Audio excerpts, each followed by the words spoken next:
Hello. Welcome to Pokemon Red. My name's Conception2, back again for another run in this awesome marathon, and I do have a commentator with me if you would like to introduce yourself. Hi guys, I'm Pinkish Princess. I also run this game, but I'm gonna be commentating. Yeah, terrific. This is a really fun game. I'm sure many of you have played it, or at least some version of it. We're going to be doing any percent glitchless, so there's not going to be any real glitches in the game. But that doesn't mean we're not going to go fast. We did have some incentives going up as well.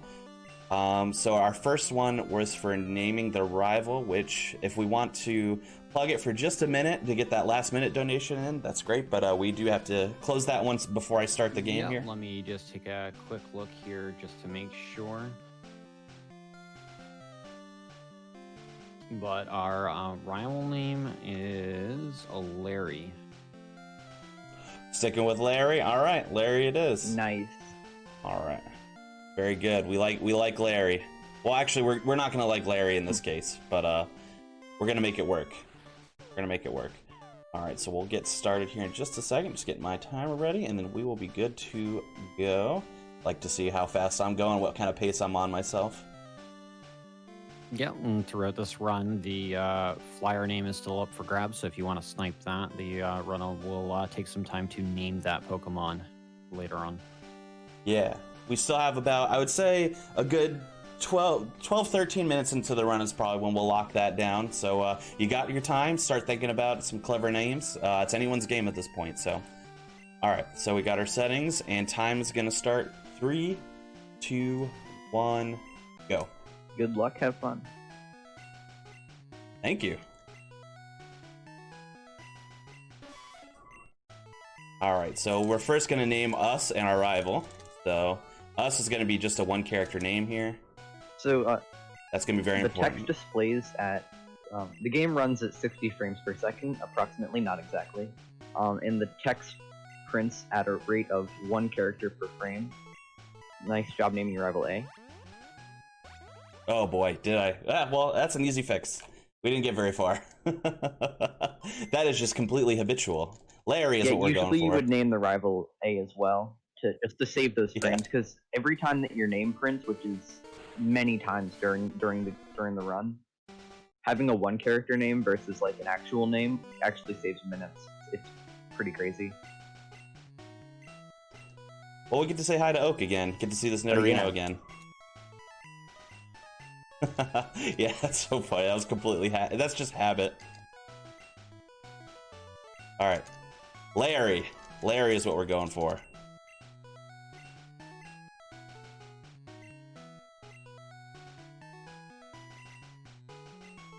There we go. Good job, man. First obstacle down. So the intro is pretty mindless aside from naming rival in this case. You do it so many times that it's just muscle memory. It's a force of habit, you just mash through it.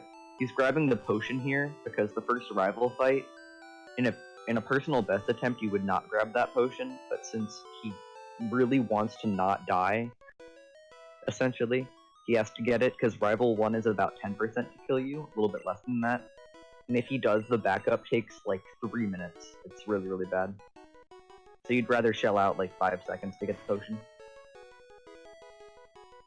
Definitely makes it safer, even faster than saving. So, we'll take it. Now it's just, well, more mashing for a little while.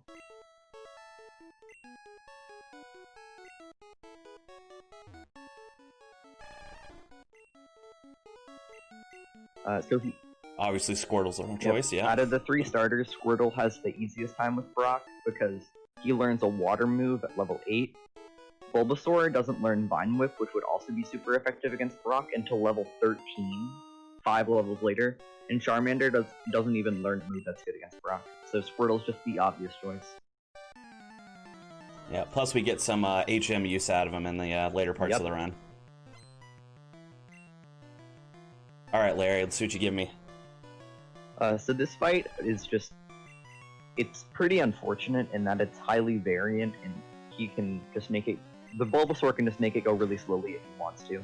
What Conception just got you don't want to see. Growl lowers your attack. At that point, at best, you're looking at maybe a 5-shot, but usually closer to like a 7 or 8. And the more growls, the less damage you do, obviously. 2 growl. Yeah, which we got double growl, and then I got a tackle miss, so that's wonderful. Yeah, tackle is only 94.5% accurate, but it sure doesn't feel that way a lot of the time. Wow, you're sure does not. You're getting quite the unfortunate fight.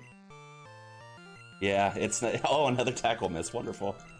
Okay, also you saw that one of Bulbasaur's growls failed.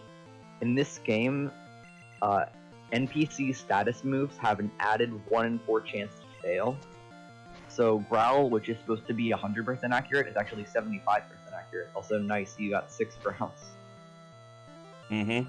Yeah, so I'm max growled at this point because now if he tries to use growl, it's just gonna say nothing happened. Yep. Which means that I cannot be removed any lower.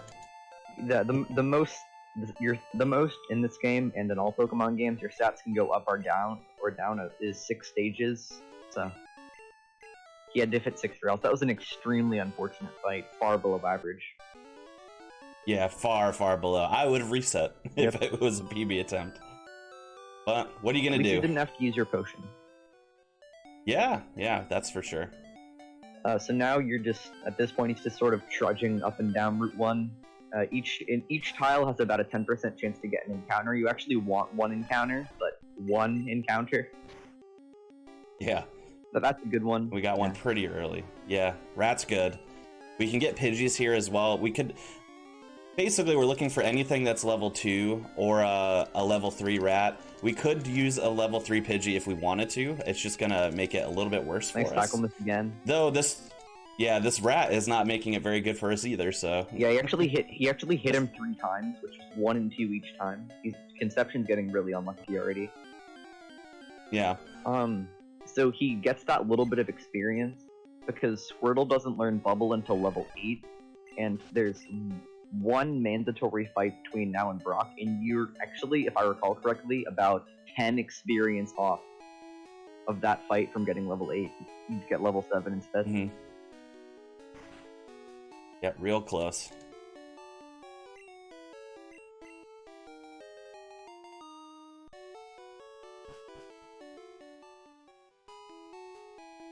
Now it's the parcel, you trudge back down.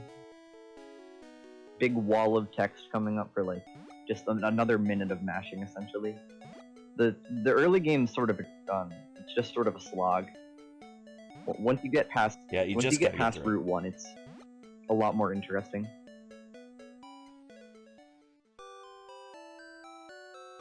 Didn't hit one coming back down, which is always nice. Ooh, this is fun tech. So he talks to Oak from the left here, which seems counterintuitive, because he had to take extra steps to get there. But the camera is focused around the character at 5... It's like a square, a 5-tile radius from your character to the edge of the screen, essentially. And your character walks at 17 frames per step, and your rival walks at 34 frames per step. So you take extra steps, so your rival takes less steps, and it actually saves about half a second. Yeah, and like Pink, there's actually another strat that some people use as well, where instead of talking to Oak from the left, you can actually talk to him from behind, because it makes it so that the rival has to walk even less, but you do have to walk more to get there, and it's roughly the same. I think there's like frames difference. Oh yeah. Wow, okay. I thought maybe there was like a couple frames different, but yeah, exactly the same to the frame. In Pokemon Yellow, you have to go behind him because Pikachu will take up a spot, but in this game, it doesn't matter.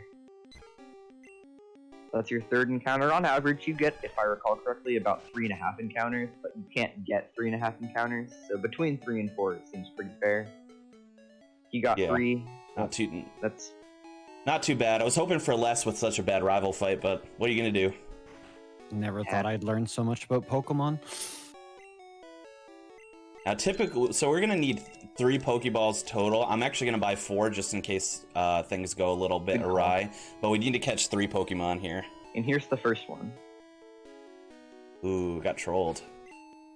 I'm actually gonna swap these 2 because I failed this YOLO Ball minute sometimes. That's fair. I'll explain what he means when he said he got trolled. So when an NPC is on screen, your character actually has a little bit of extra lag when he walks.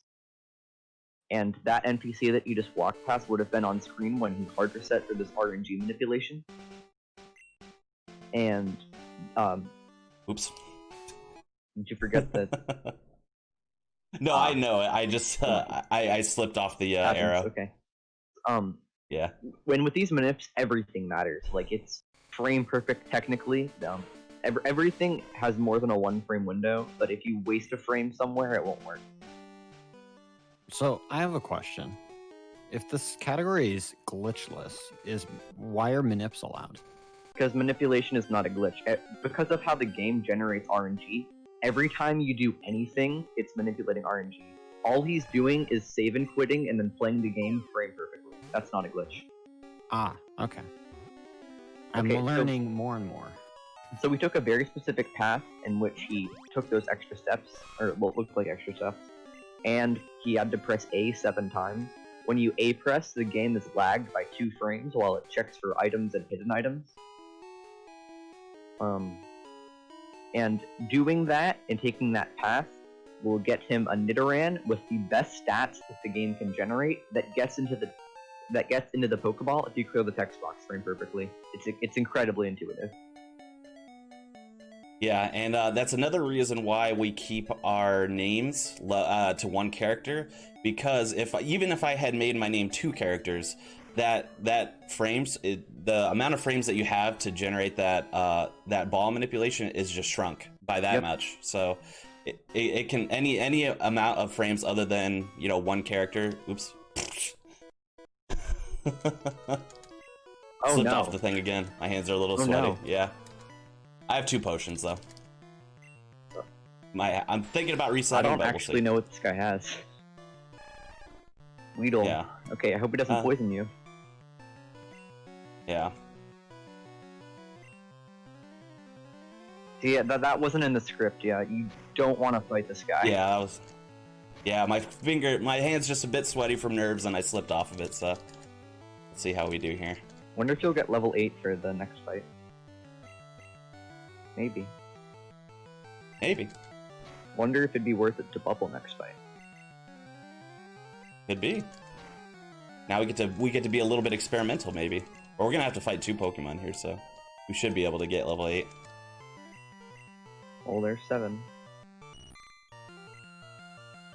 Oh, let's tail Oh, that's right. You have a battle style to shift. That matters later, not for this fight though.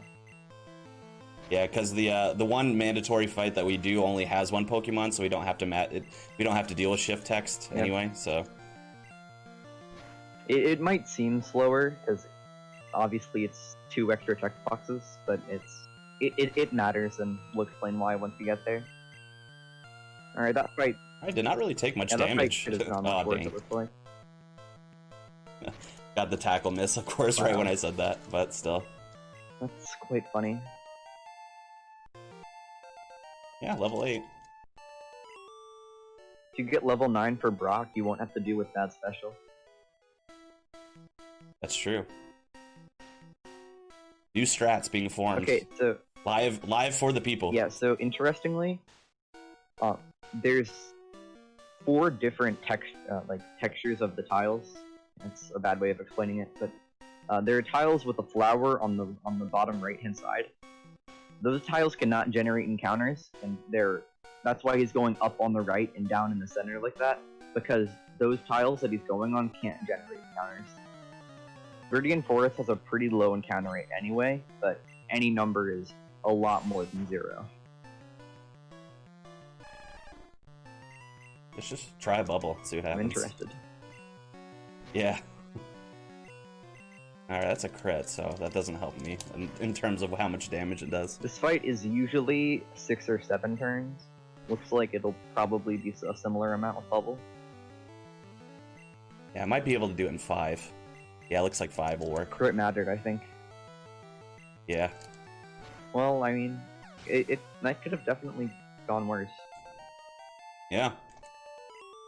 Despite hitting that extra trainer, I still didn't have to heal. Yeah, Indy get 9, which means that, just to explain it a little bit, as we said, Squirtle's good against Brock, but that doesn't mean that he's great against Brock. Just because Squirtle is level 8, sometimes he has special low enough to where he does not two-shot both of Brock's Pokemon. But at level 9, he's guaranteed to two-shot them both. Or level 9 going in. That's something we haven't covered yet. Special, unlike later gens, is actually one stat in this game. And it accounts for your special attack and defense.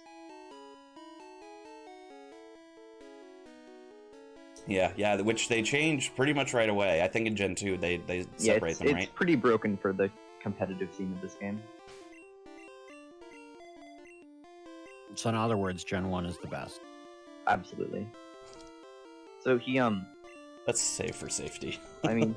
It's already gone off the rails a little bit. Fair enough. He went to the mart there. Early mart is... Well, you can go to the mart before or after Brock. We call it early and late mart, respectively. But before Brock gets you some potions for Brock, which is good, because if Brock can do some damage. And it also helps your bag later. So you see how he swapped Nidoran? This is to get Nidoran some of that experience, because he's only at level 4, and we need him to get a lot of levels for him to be in a spot where he can actually beat the game essentially on his own.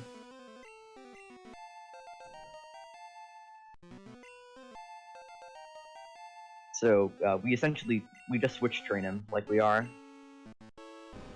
And Squirtle does the dirty work and Nidoran reaps the benefit. What I don't remember if I've mentioned is that this Nidoran actually has perfect stats. Well, basically perfect.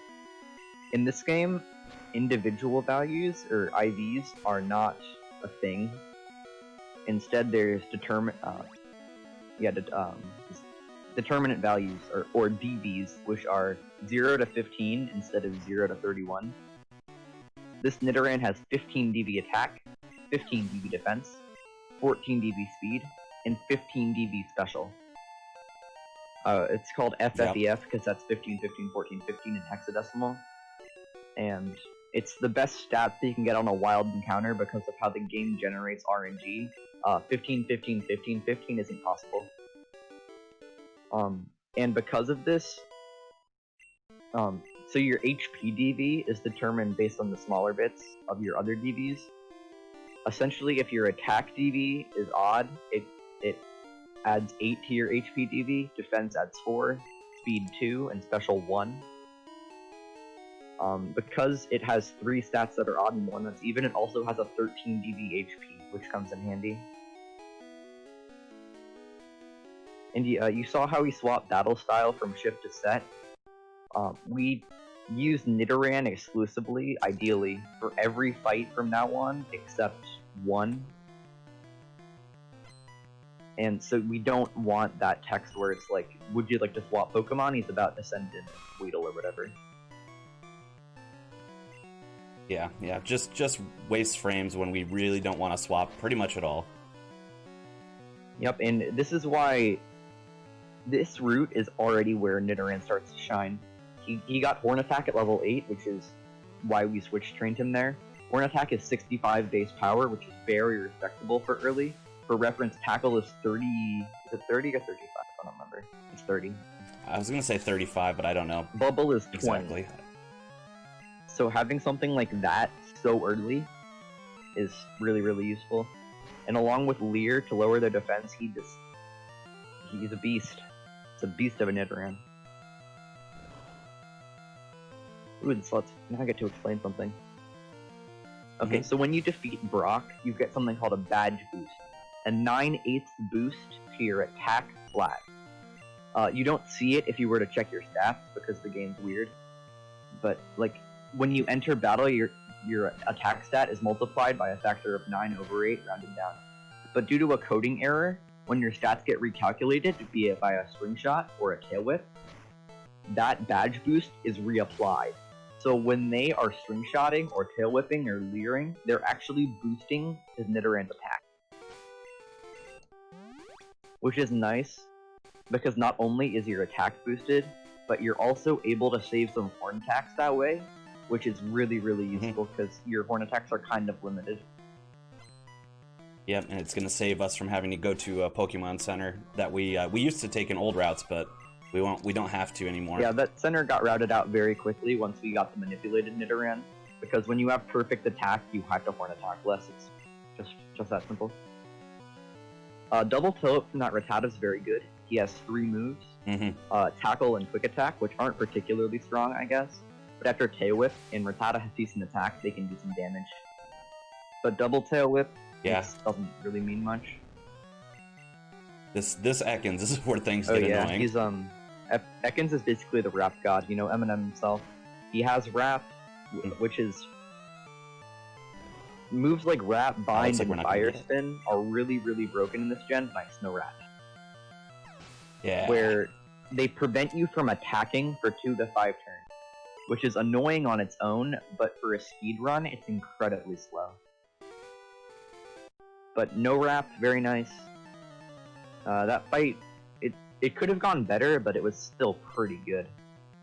Not having to heal, nothing. I didn't have to heal during nothing wrap, and I am somebody who gets wrapped all the time. Yeah. Like, whatever the percentage that Ekans will use wrap is not true for me, because I get it like 90% of the time. Yep. Wrap is 1 in 3 to happen, and it's about 85% accurate. So you're about 28% to get wrap per turn. So that means that you're barely favored to not get wrap, but barely. The badge boost from that Weedle actually really helps on this Kakuna, because usually you would have to horn attack this 3 times, but you can horn attack, tackle. However, this Caterpie's a little bit scary because he doesn't outspeed it anymore. And by scary, I mean it can string shot in now. After 1 or 2 string shots, he's speed tied with the Metapod after this, and after 3, he's just slower. But being speed tied is really unfortunate. Yeah, because that means if Metapod gets to harden first, we're gonna have to use at least an extra horn attack. But looks like I was able to break the tie at least for the first one, which is very good, better than nothing, and the second one. Wow, so could have been worse. It feels rare to win those speed ties. Yeah. So that fight was it was pretty good. Saving a horn attack on Kakuna is nice. But it's not like that fight can kill you or anything. After the youngster, as we call him, Shorts Guy, because he says, "I like shorts. They're comfy and easy to wear." After him, it's not like anyone can really do damage on this route. It's more so about saving horn attacks and not missing tackles. It was a good string shot fail there too. Yep, that's the 1 in 4 status move thing. Into critical. Wow, very good. Nice. This was actually a pretty good. That's another horn attack. Overall. Yeah. Not terrible. Not bad at all. And just so you know, Pinkish, I do the coming manipulation from the moon entrance, not from. Hey, that's what I do too. Nice. Nice. Good. I'll talk about that a little bit. There are 2 moon manipulations. Oh, we need the flower name, by the way. The moon manipulations essentially no encounters for moon. If done well. So currently I don't have a flyer name, so if someone wants to get that snipe in there, do that ASAP. Like ASAP, because this is it. Okay, so in this Route 3 grass, there are 3 Pokemon that you can find. Pidgey, which I believe is... I'm just going to interrupt you for a second. No name came through, I'm assuming, right? No, you're good to go. Alright, moving on. Okay, so there's 3 Pokemon, Pidgey and Spearow, and Jigglypuff. Pidgey and Spearow are the flyers, and they add up to 90% of the encounters. Jigglypuff is quite a troll, because you just have to run from it, and getting 10% is really annoying when it's bad.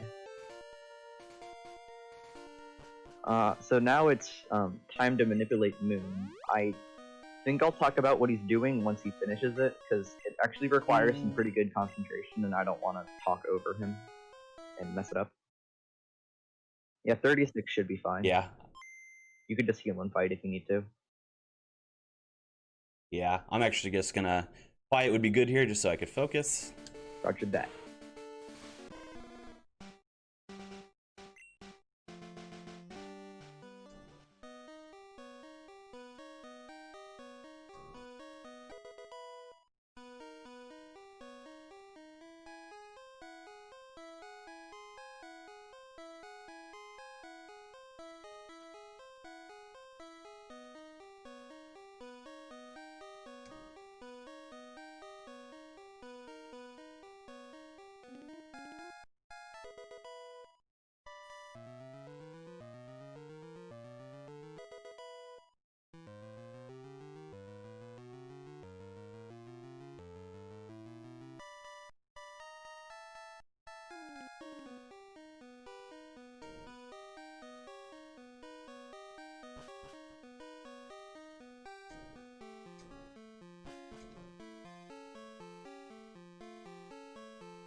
All right.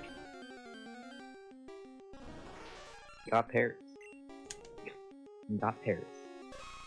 That was crazy. I can't believe how much of the movement you can retain. So I'm gonna talk about that a little bit. Excellent job. That's the full manipulation. Very good. He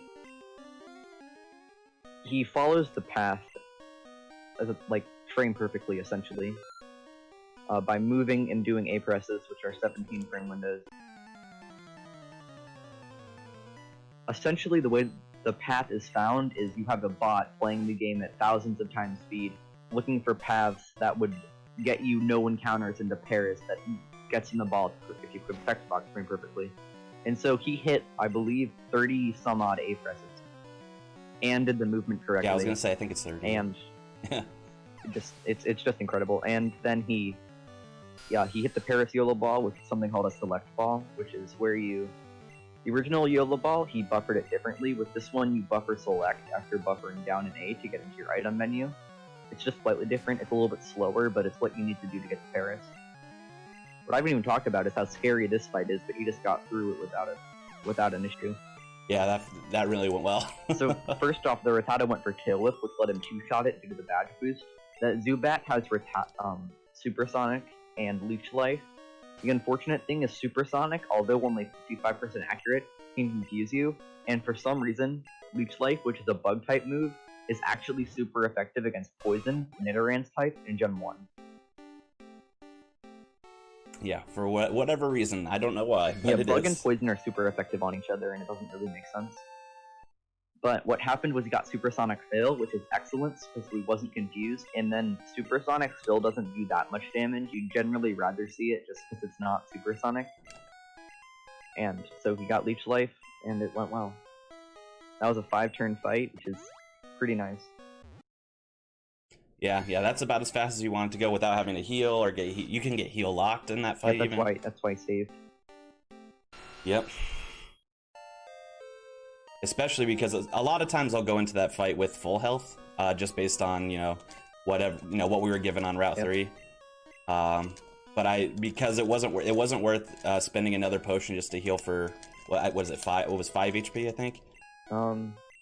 Yeah, that's right. Yeah, 36 out of 41, I think. 36 is generally safe, or as safe. As that's about. Yeah. So I definitely wanted to save there just in case. So it went well. Oof. Don't do it. That fight's also the reason why he wanted to save some horn attacks on Route 3. Oh, disable. If he disables Mega Punch, it's really bad, because then your strongest move is Water Gun, which is not stab, not physical, which is Nidoking's best stat, or attack, really. And it's just really slow. But yeah, that fight we call Moon Rocket, because it's the rocket in Moon.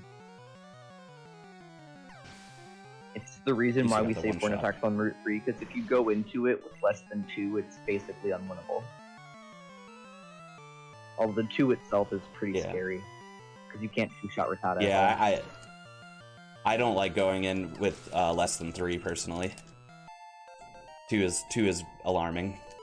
But yeah, for this fight, not a whole lot can really happen aside from disable, which luckily didn't happen. That in Mega Punch, which is not a 100% accurate move, can just miss as well. He does move. Yeah, that's true. Mega Punch is 85% accurate. Okay, so you saw that he did a little zigzag pattern there, at the edge of the altar, essentially.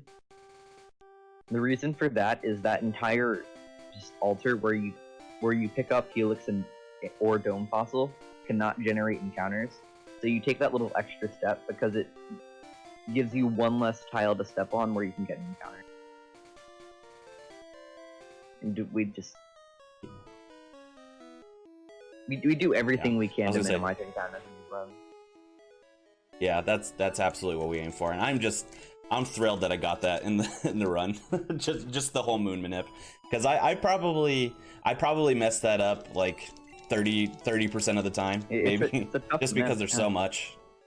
Really long. And I'm not like an expert runner at this game. I'm kind of like an intermediate runner, I would say. So just how to get it. Here he goes to the bike shop, but not to get the bike.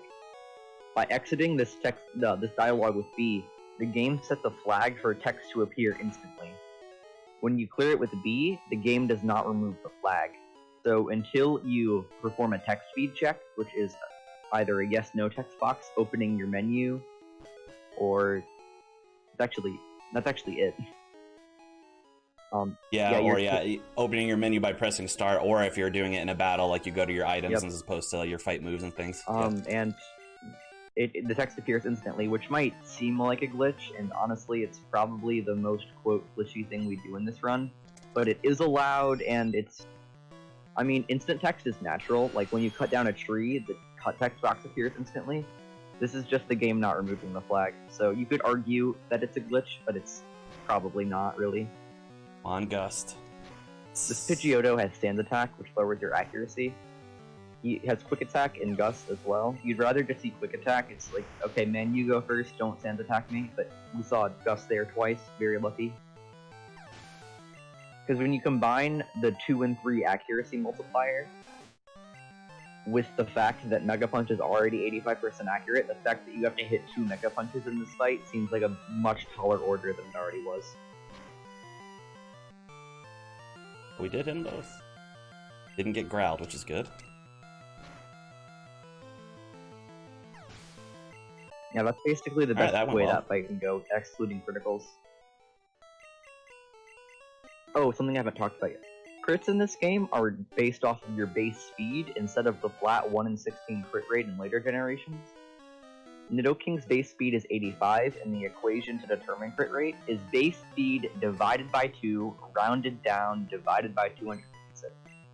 Nidoking's base speed is 85, so it's 42 over 256 is crit rate, which is approximately 16.4%. Much higher than our standard 1 in 16. Yep. That Caterpie you just killed is a range. Another thing I've talked about is damage ranges. The game determines damage through a complex calculation that I can't just rattle off the top of my head, unfortunately. But at the end, it divides the damage that you should do by 255, and then multiplies it by a random number between 217 and 255. 39 possible values, 39 damage rolls. Granted, you won't do 39 different damage every single time, but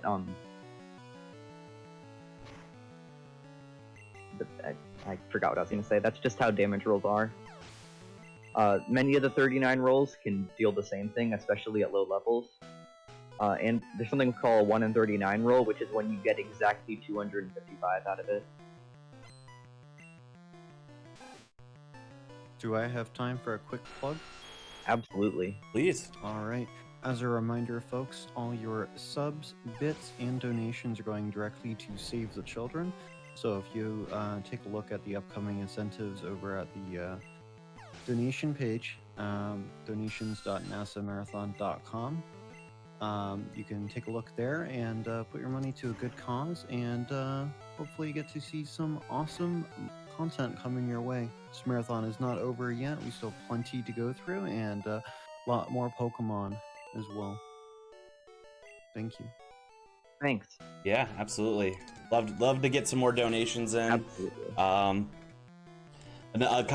thing that's I always like to see in marathons when Pokemon runs are happening is people will donate talking about what their favorite Pokemon is, which is always fun. Cool. So if you want to, throw it in there. You can even donate the amount of the number on the Pokédex it is. Obviously, if it's like 800, no one's expecting that. But oops, I don't know why I make a punch there, but that's fine. I mean, feel free to use decimals too. Yeah, decimals are great. Anything helps. Wow, okay. So these last two fights were actually kind of weird. That last one, the one before this last, he missed 2 Mega Punches on Zubat, which is really, really bad because Zubat has Supersonic, but he got Supersonic Sail into Leech Life. He also crit the Ekans, which is about a 60% range. And then he Mega Punched Nidoran, which is, well, incorrect, as he said. Not the strat. Yeah. But then he criticaled the Nidoran, which is not only... It wouldn't die without a critical, but it is only about 40% to die with the critical. Yeah, so that was a range. That I actually didn't lose any time exactly, because that fight usually, with the Nidoran, usually takes 2 turns anyway, and it took 2 turns. I missed my Mega Punch and then crit on him, so... Exactly.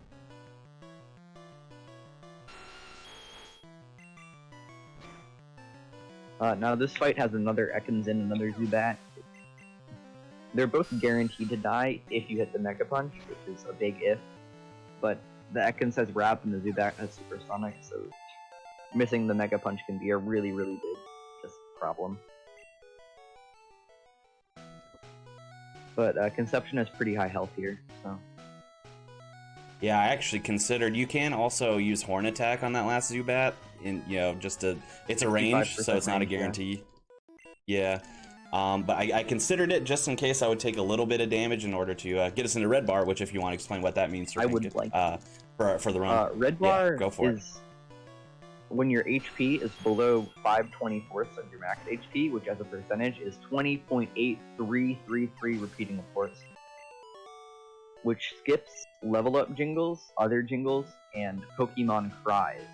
So like when you send your Nidoking out in Red Bar, you'll be able to act during it, or during the cry, as opposed to waiting, which saves about a second per.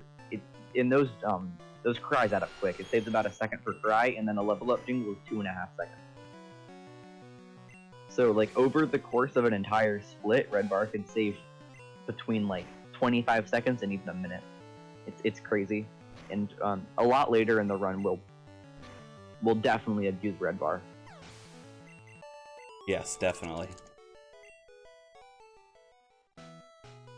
Which reminds me, one of the reasons why Nidoking is so great, we used to use Blastoise for these runs. I mean, that's just objectively wrong now, but it was thought to be faster for a while, but Nidoking has... The way it can abuse Red Bar and so many broken mechanics about Gen 1 is... It just blows Blastoise out of the water with it. Blastoise can't set up Red Bar nearly as easily and consistently as Nidoking can.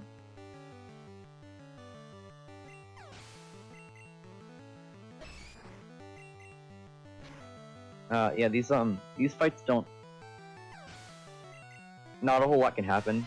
It's a Geodude which has low special and you have a Water Gun, which is 4 times super effective, so you know that it's gonna die. The Machop is actually a 93% damage range with your Mega Punch. That's even if you miss that range, Machop only has Karate Chop, which is a high critical move, and the way that high critical moves in this game work is its base speed divided by 64. But Machop's base speed is only about 35, if I recall correctly. So it's not guaranteed to critical with it, and even if it does critical, only does about 8, which is far less than his health. Those Oddishes, or that Oddish, is about a interesting. You're supposed to Horn Attack that Pidgey. Yeah, the reason I was considering, so to be safe, I'm gonna probably take the Pokemon Center after this instead of potioning. But I briefly considered not doing that, so that's kind of why my strat was a little weird. Yeah, those Oddishes. I switched in the middle of it. Those Oddishes are about 55% damage ranges with Horn Attack, and they're guaranteed with Mega Punch. So you would Mega Punch them unless you need to save punches, which is what he was trying to do. Yeah, I kind of changed course right in the middle. I was like, should I go for it? I'll go for it. No, I'm not going to go for it. So, yeah. So now there's Bill here. Oops. I hit B instead. Said no to Bill. It doesn't matter much. It's 3 or 4 extra text boxes. So it's not like you're going to lose a run to it, but it's still kind of a funny meme. Costs a couple seconds. Yeah, that was a meme. Like talking to an NPC twice or something like that. This part is actually always kind of trips me up, because he has to walk back to Bill. In Yellow, which is the game that I've also run, your character actually walks back on his own without any user input. So there have been times where I just stood there for a second looking like a moron. This is why we get the escape rope in Mount Moon. Oh, I saw my antidote. Forgot to toss that one. Another difference between this and Yellow is you can escape rope out of Bill's house, which I don't know how he really feels about that, but who cares. You didn't center. I forgot the center. Yep, I realized it right away. You escape rope out of Bill's house, which you can't do in Yellow, so you get the escape rope just for that purpose. You would never, you would never center in a PB attempt because it's quite slow. It's safe, but it's slow, and that's why he forgot about it. So now we get instant text again, because when he taught Thrash, which we'll get into how broken Thrash is in a little bit. That's exciting. He had a yes/no text box, and even if he didn't, he'd have yes/no at Bill anyway. So he lost instant text there. But who cares, since we just get it right back again. Okay, so this seems a little bit weird. You go to Dig Rocket before you go to Misty, even though it takes a lot of extra steps. But due to the current EXP route, which is objectively the most optimal, no matter what it might seem, you need this experience to get level 25 for Misty's Starmie. And if you're not at level 25, you're not likely to two-shot it, and she outspeeds you. Which is two really, really bad things. That Machop is about a 35% damage range, so you don't expect to get it. The Drowsy, though, is a very, very favorable one, and missing it is a lot worse.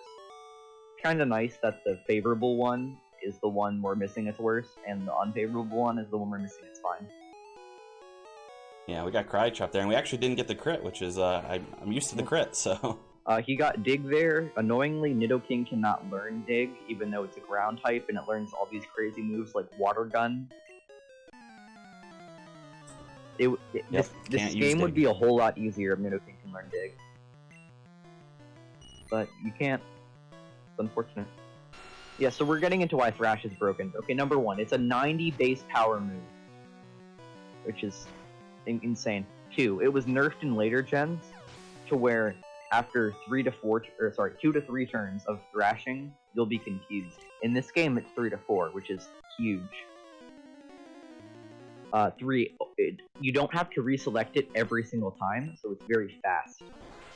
Like, you hit Thrash once, you're thrashing for those 3 to 4 turns, nothing else. Also, Misty is a really, really bad fight. I'll get into it. Yeah, I mean, there's not much I can do to concentrate on it. Yep, it's just gonna. Does it go well or doesn't? I didn't get X defend, which is great. She's 1 in 4 to X defend, which is bad because then you don't two-shot her. Wow, wow. That was interesting. That was a huge crit roll. That might have even been the 1 in 39 roll. So that went well.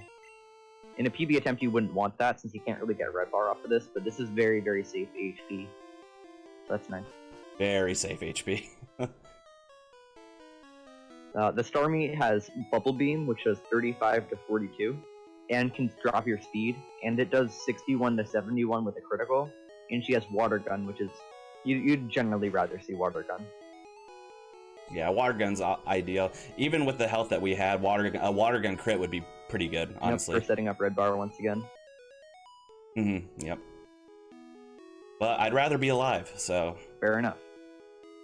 So to go back to Thrash, you only have to select it once. It lasts 3 to 4 turns at 90 base power, which is also really nice because you use it a lot. You don't have to worry about PowerPoint issues whatsoever because those 3 to 4 turns only take 1 Thrash PowerPoint, as opposed to 3 to 4, which is amazing. Yeah, it's so good. Such a broken move. It's another one of the reasons why Nidoking is great because not only does it have an insane move pool, not only do you get the fully of all Pokemon before you leave Mountain Moon, not only does it manipulate Red Bar easily, it gets Thrash. Yeah, and that's the last move it'll learn naturally. Yep, which is actually really fast as well. Yeah, it saves us all those move text boxes that, hey, do you want to learn this move? No? Okay, are you sure? Okay, alright. Yeah, Stone Evolutions are notorious for not learning any moves after they evolve with their stone, but this one learns one move, and fortunately it's extremely useful. We'll get the rest of our moves from TMs.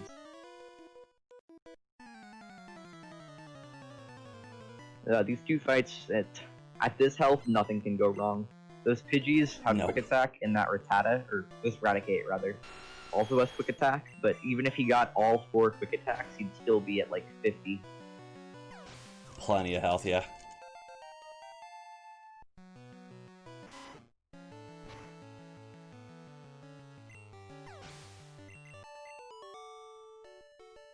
I can't even remember the last time I've had this much health here, actually. It's kind of weird.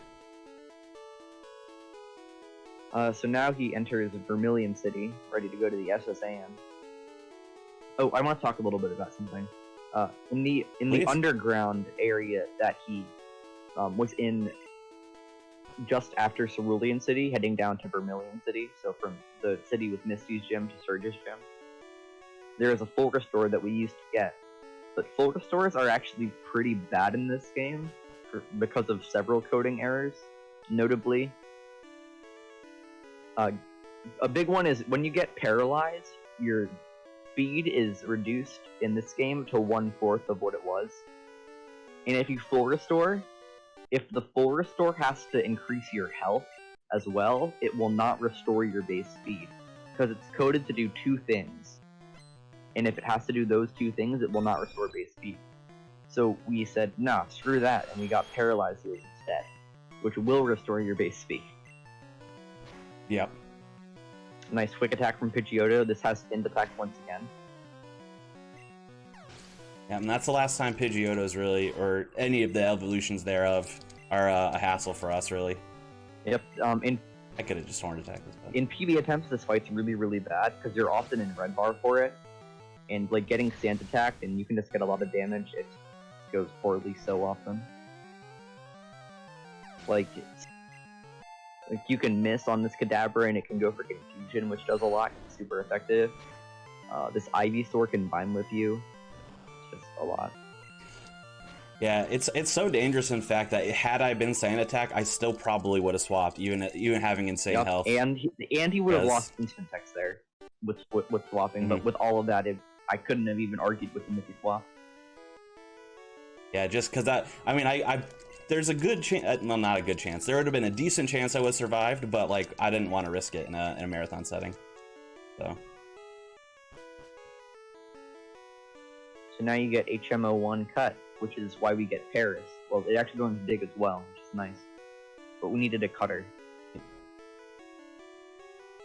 Yep. That is the main reason why Paris. So we do that Mount Moon manipulation, obviously, because we don't want to hit encounters, but we do it so in a way that it ends with Paris, because Paris is valuable for the fact that it can learn cut and dig. Before we had RNG manipulations, we would just kind of hope a Paris would appear at any point.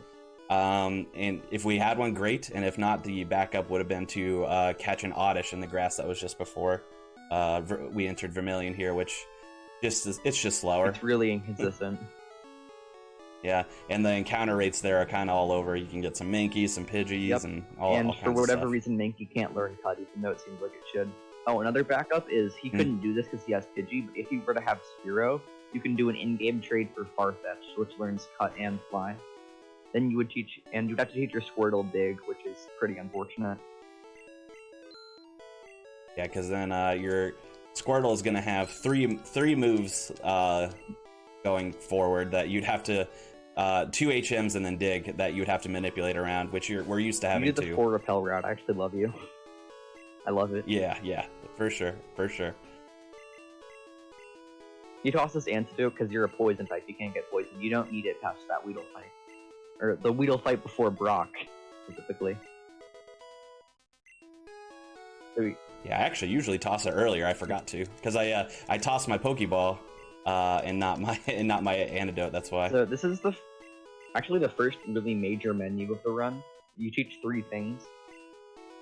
It's faster to do a lot of things in one menu than splitting it up over many menus, because the menuing itself, like opening the menu, takes 50 frames, which is almost a full second. And if you were to teach all those things in 3 different menus, then you just wasted 3 seconds to nothing. Which, I mean, it's not a whole lot for one menu, but it adds up over a run. Here he save and quits because this trash can puzzle can take forever to solve. Ooh, I got IGT'd. Wow. Okay, just do the other one. Yeah. Well, now I have to talk about in-game timer. Darn it, I could skip that. Yeah, I thought we could get away with that. The in-game timer is, well, it's what shows you your time in game for one. But it also it's also determines, like, what frame you save on is also something in the in-game timer, essentially. And the frame that you save on can determine your outcome. So even if you do a manipulation frame perfectly, you can still fail if you save on a bad in-game frame. And we call that IGT for in-game timer. It's kind of complicated to explain, and I was really hoping I could skip it. Yeah, this is the last RNG manip of the game, Yeah, so of the run, rather. So you need to hard reset for RNG manips in the first place, because as I said earlier, the game determines RNG based on what inputs you're doing, but your inputs vary highly, so you can't like RNG manipulate throughout and then like throughout battles and stuff. Just because it requires too many precise inputs that humans just can't do consistently. But when you hard reset the game, you essentially reset the game's RNG frame to what's usually a constant point, but IGT is like the exception to that essentially.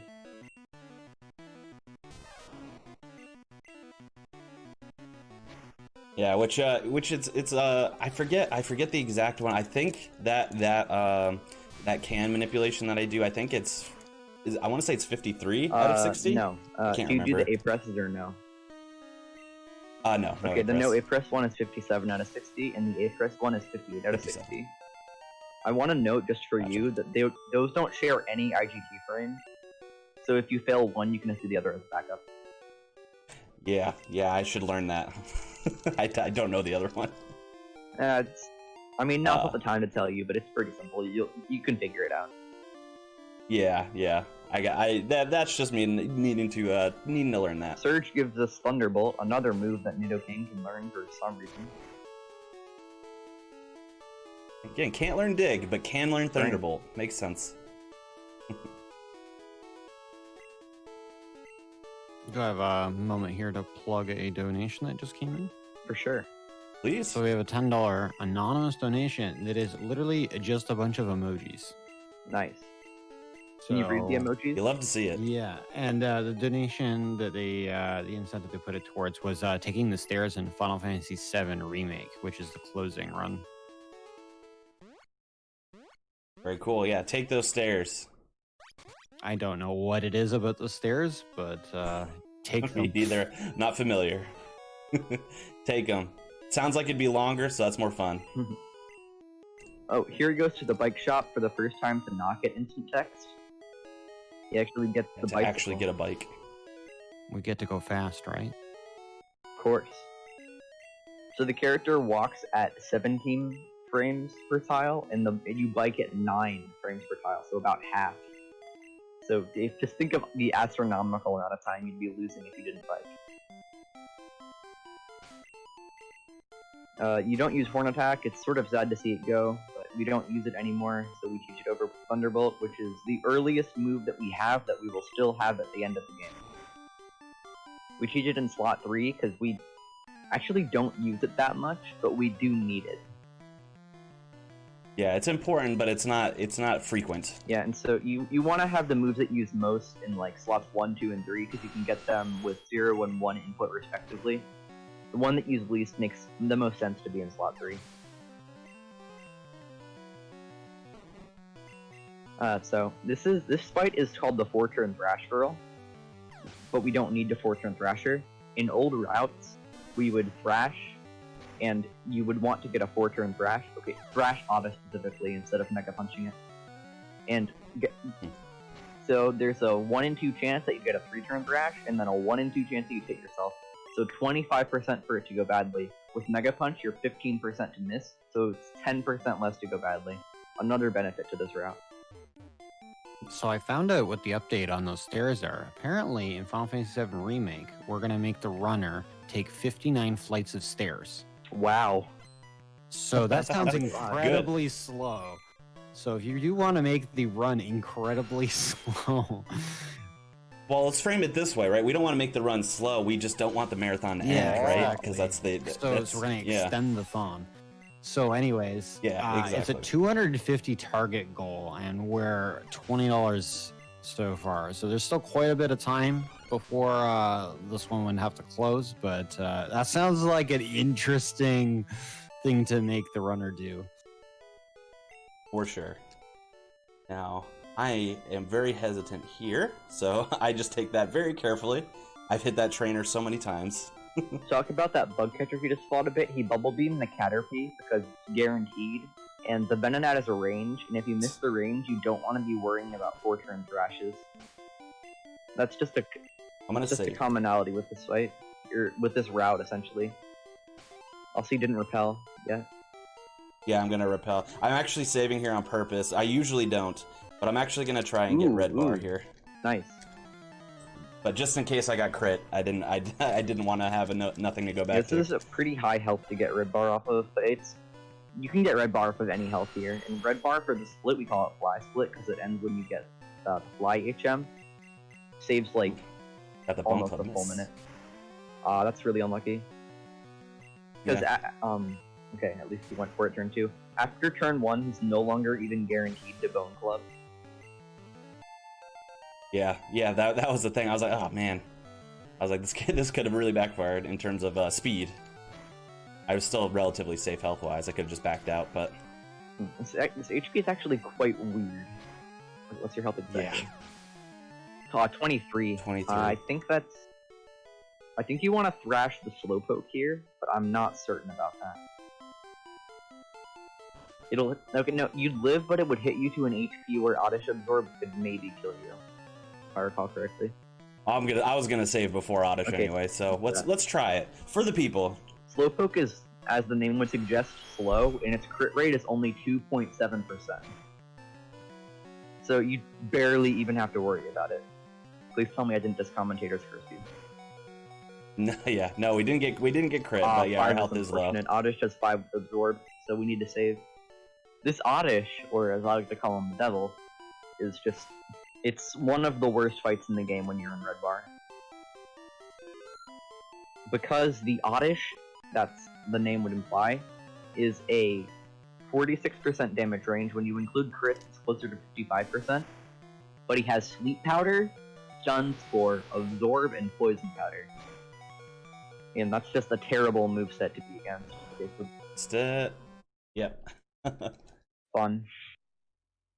Yeah. One thing that, since we're resetting here anyway, one thing that of note that we kind of glossed over is the fact that we're in Rock Tunnel right now, which you usually need flash to navigate so you can see. But because it's a consistent pattern every time, we don't bother getting flash, and we just kind of learn where we're going without being able to see. And you can still kind of see. You can see you could see like the larger formations of rock and stuff, so you kind of know where you're going. Yeah, Rock Tunnel's pretty watered down in this game. In Fire Red, it's way harder.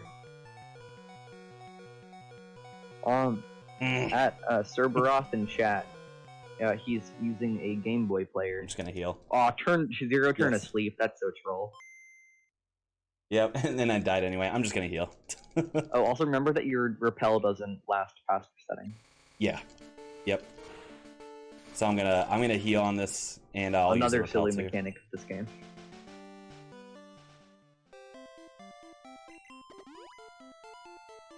Oh, I potions are down. So yeah, that's it. That could have gone better. Yeah, the health was just so weird, but we tried it for the people, and it was worth it. Not the SNES, the Game Boy player. Yeah, which is part of it's an attachment for the GameCube. So fun fact, so I am using that, but I have a controller adapter. Oh, of course now I get it. Well, no. I have a controller adapter. And I am actually using a PlayStation 1 controller to play this. So that's quite classic. You get the range after you heal. Oh, the Bulbasaur is also a range, but it's a lot more favorable and a lot less likely to screw you if you miss it.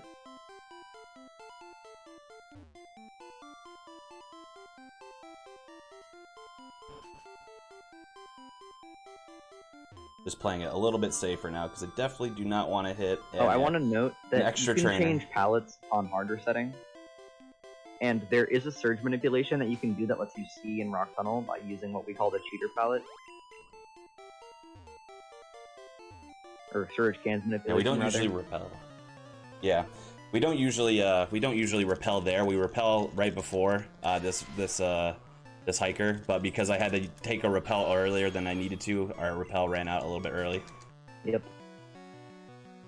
But the reason that he didn't do that manipulation, even though it's nice to be able to see, is because it requires what's called a back out, which is it wastes the full second in the introduction, or after he hard resets, he has to do the intro to the game, like Nidorino and Gengar.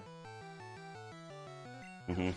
So wasting a second there, Yeah, it's slow. he would rarely waste a full second to movement.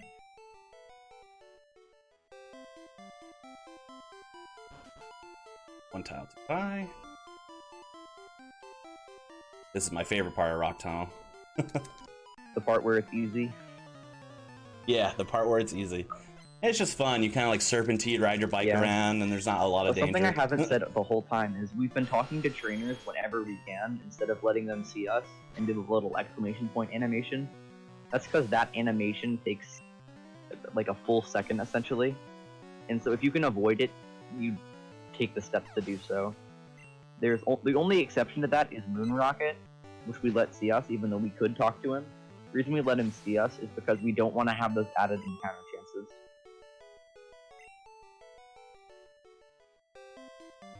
Oh, another small thing to note is as we said before, there's no more RNG manipulations for the rest of the run.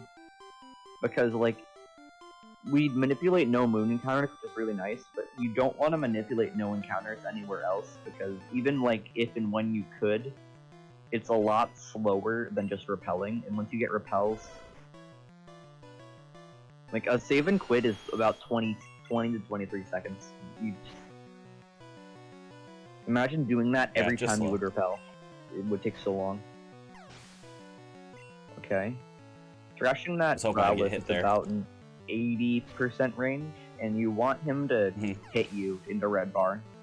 He made the correct play at his HP. Bullpix is guaranteed to die, so it's not like you're risking a 4-turn thrash or anything. Yeah, if our health was low or we were already in red bar, we would have bubble beamed that Growlithe instead. This is some fun movement. I want to see how well you do.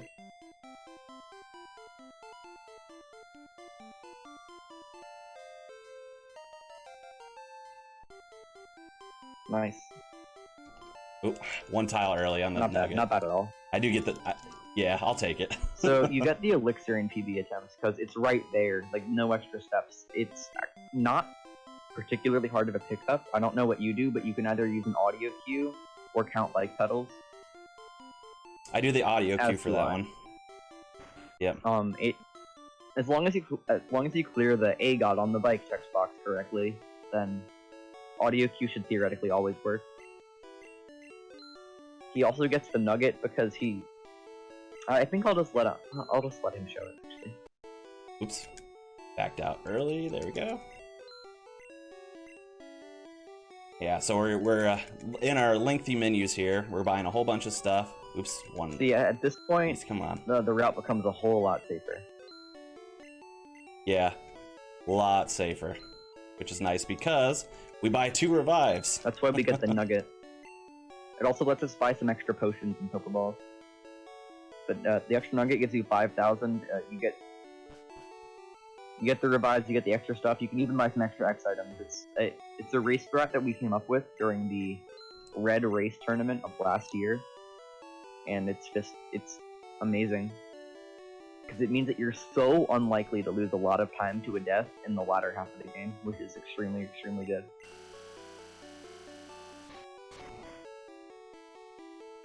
So this girl, we used to give her a freshwater and a soda pop for her thirst. Freshwater would give us Ice Beam, but with Perfect Special, interesting route. Yeah, didn't mean that. It's RNG manipulation. With Perfect Special, we get Blizzard instead, which is 90% accurate, but has 25, as opposed to 100, but has 25 better base power. Blizzard's really, really good, and it's... Although we use Ice Beam in yellow now, just because Blizzard... You have to hit more Blizzards in yellow, and that's really unlucky. But we use Ice Beam in yellow now. For red, Blizzard is actually safer, just because of different mechanics, and the different route.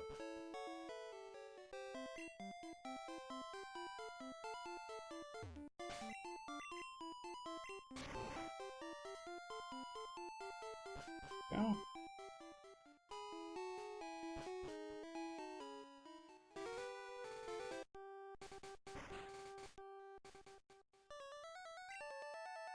So now we get Fly, and we get to do a major menu here. I'm gonna let him focus on it.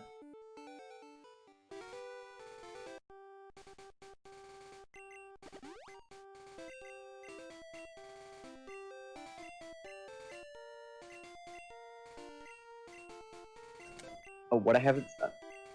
Sorry. When you use the last of an item, it resets your cursor to the top of the bag. So when he teaches Rock Slide, it resets him back to the top, so we can just swap another item down. Nice accuracy swap. Not a bad menu. Yeah, not terrible. Could have been worse. I've had much worse. So TMs are single use in this game, but HMs you can use as many times as you want, and so you don't use the last of HM02 when you teach Fly. So even if it were faster to bike to this place, which it isn't, even if it were faster, you couldn't do that. Now Larry strikes again. Yeah, no, this fight is... It's really not that bad in most circumstances, but at this health, it's also not that bad. The only thing that you don't one-hit is his Ivysaur, which can't really hurt you. Yeah, but best he could do is a Vine Whip, and I don't think that's gonna be a problem. And if it is, like it said, we're running a little bit safer now with revives, so.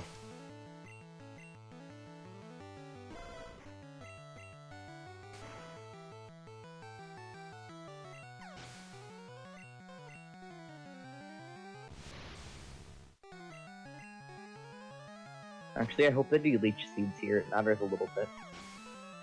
Yeah. Oh, what we haven't said yet, Rock Slide, which you just got, is 90% accurate. And it's really, really problematic in this. But since he has revives, he's... I would assume he just goes for it. Oh yeah, I'm going for it. Yeah, for sure. For sure. Yeah, we fight. So we're only gonna use Rock Slide for 4 total Pokemon that we're gonna kill, basically, or faint rather. As soon as and they're all Ghastly. The reason why it's important is because there's a lot of variety of what Ghastly can do should Rock Slide miss. We could get Lick, which can cause paralysis. We can get Nightshade, I think is what Nightshade, they do. which also does damage equal to the user's level. They are level. These ones are level 23, which kills. Let me guess. Yeah, of course. Yeah. Confuse Ray. I know. Oh no.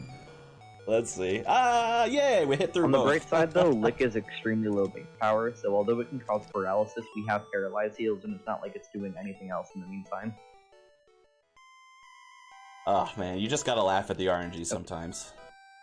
I've lost many a run to that. Many people have. Yeah. It's really convenient that there are just elixirs lying around here. Otherwise, we'd have to pick up some other stuff. Yeah, it makes it really nice. Now, we still have to fight 2 more Ghastly, but we just walk over this healing pad here, which means that our health is full, our moves are replenished to full as well, so even if we get Confuse Ray or Paralyzed and stuff like that, we're not at risk to die anymore. Okay, interestingly, you can actually skip Heal Bad by fighting an optional trainer. She has a Haunter.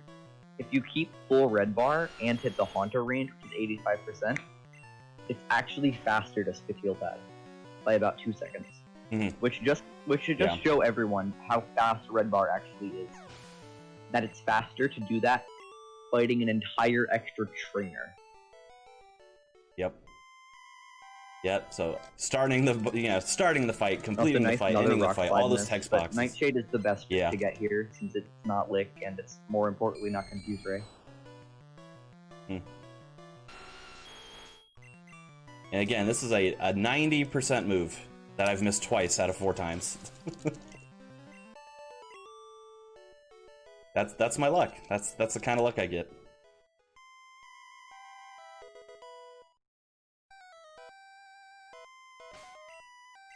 And there's a rare candy lying around. That's why we swap up Horn Drill in the Fly menu, just so we can teach it right here. We don't need Rock Slide after this. unfortunate because Rock Slide's a slow TM to get because talking to the girl and her talking to you is kind of slow. But as we said, Nidoking can't learn Dig, and you have nothing else that one-hit KOs the gas leaves except Thunderbolt Critical, and that's not reliable. Yeah, a little sloppy there.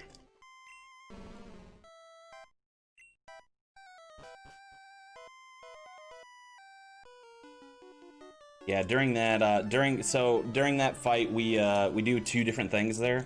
We swap our repels higher so we can access them more quickly. That's pretty standard. And then we use a Pokédoll there. And if you've played this game casually, being able to use a Pokédoll on that Pokemon, which is a Marowak, if you can see it with the Self Scope, saves us a whole bunch of time. Because we no longer have to do the whole game corner segment in the game, where you have to go underneath the game corner, fight all the rockets, fight Giovanni for the first time, all that. We skip that entirely. Yeah, that detour takes like 7 minutes. Yeah, it's very, very long. We can just skip it. And I know what you're probably thinking. Why isn't that a glitch, right? But that is I believe now confirmed an intended mechanic. Intended mechanic. We always have believed it's an intended mechanic. We're just using items as they're designed, so that's always been the argument. But I believe when the yellow source code was leaked a while back, that it was confirmed within the source code that is an intended option for you to do. Yeah. The general consensus for a while is that we're using Pokédoll in the intended way. Like, we're using it to stop an encounter, or to flee from an encounter. It's not like that ghost is special in that way. It was considered to be a sequence break, and a question that I heard a lot before the code was leaked, and it's now just confirmed to not be a glitch, but would have been like, would you consider it a glitch to do the rocket hideout and then use Pokédoll on Marowak? Would that be a glitch? And if the answer is no, then it's just the sequence break that's getting to you. And if the answer is yes, then you're just, well, then there's an argument to be had. Yeah. But it's using an intended mechanic. It's definitely not a glitch. Do I have another? moment? Go ahead. Okay, perfect. Yeah, of course. Thank you. As a reminder, everybody, we're raising money for Save the Children. $1 can provide 4 children with treatment against pneumonia and other life-threatening illnesses. So that's a pretty big thing, considering $1 can go quite a long way.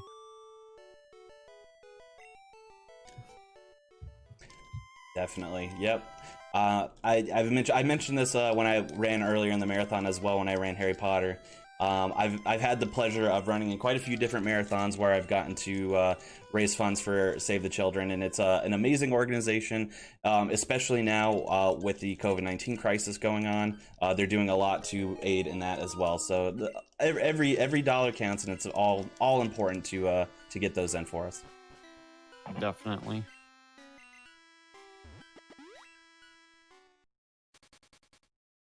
One thing we kind of skipped over while we were talking about something else, Pinkish, was I did use a horn drill there. Accuracy horn drill. Ooh. Yes. Another broken mechanic that Nidoking abuses. Alright, I'll talk about it. Yeah, go for it.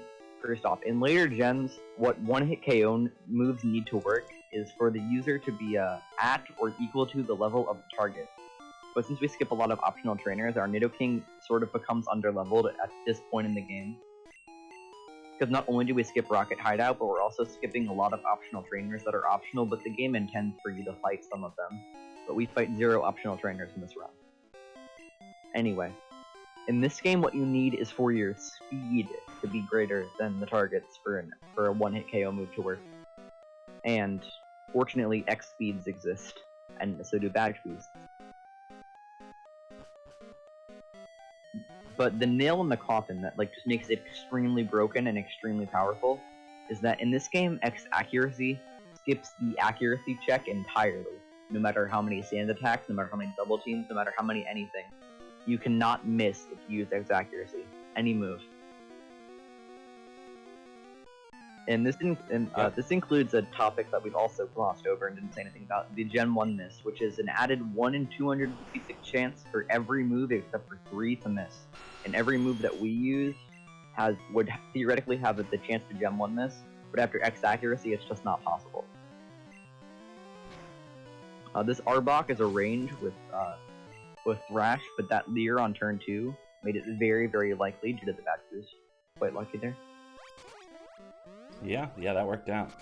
A lot of times if you're going, I mean, there's a lot of variations that you could do here depending on what you're going for. There's an option to get red bar here, which I'm going to not do just because it's a little unsafe. Well, I'm going to do it to an extent, but not the full extent. Yeah, that strat is on average about 45% to kill you. Yeah, so very, very not good for a marathon, but a lot of times you can just use an X accuracy and then a horn drill to guarantee that you can get that Arbok down in 2 shots. But then we're down 1 horn drill for you this only fight. have 5, which is basically the one drawback of X accuracy horn drill. Yep. He's gonna need to take some damage throughout Silpho, but I actually want to keep why he's gonna do that to be a secret until we get there. That strat is absolutely incredible. Yeah, I agree. Quick attack is good though.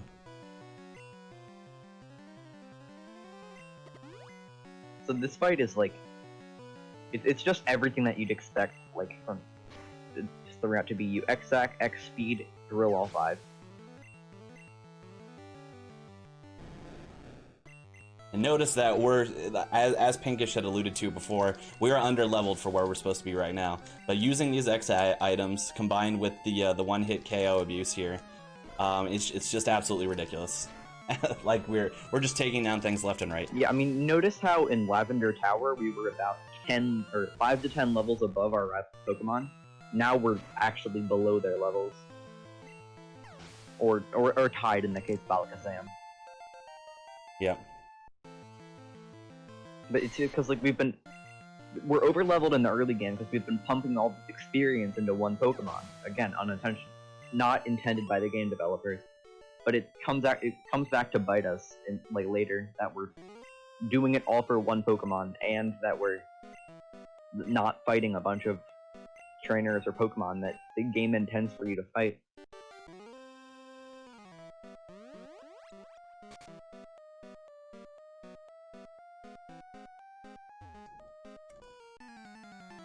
Alright. Perfect decision making. So we're actually gonna... Yeah, we're gonna do a stall here. Because as I alluded to again, we do want some damage here. Not a lot, but some.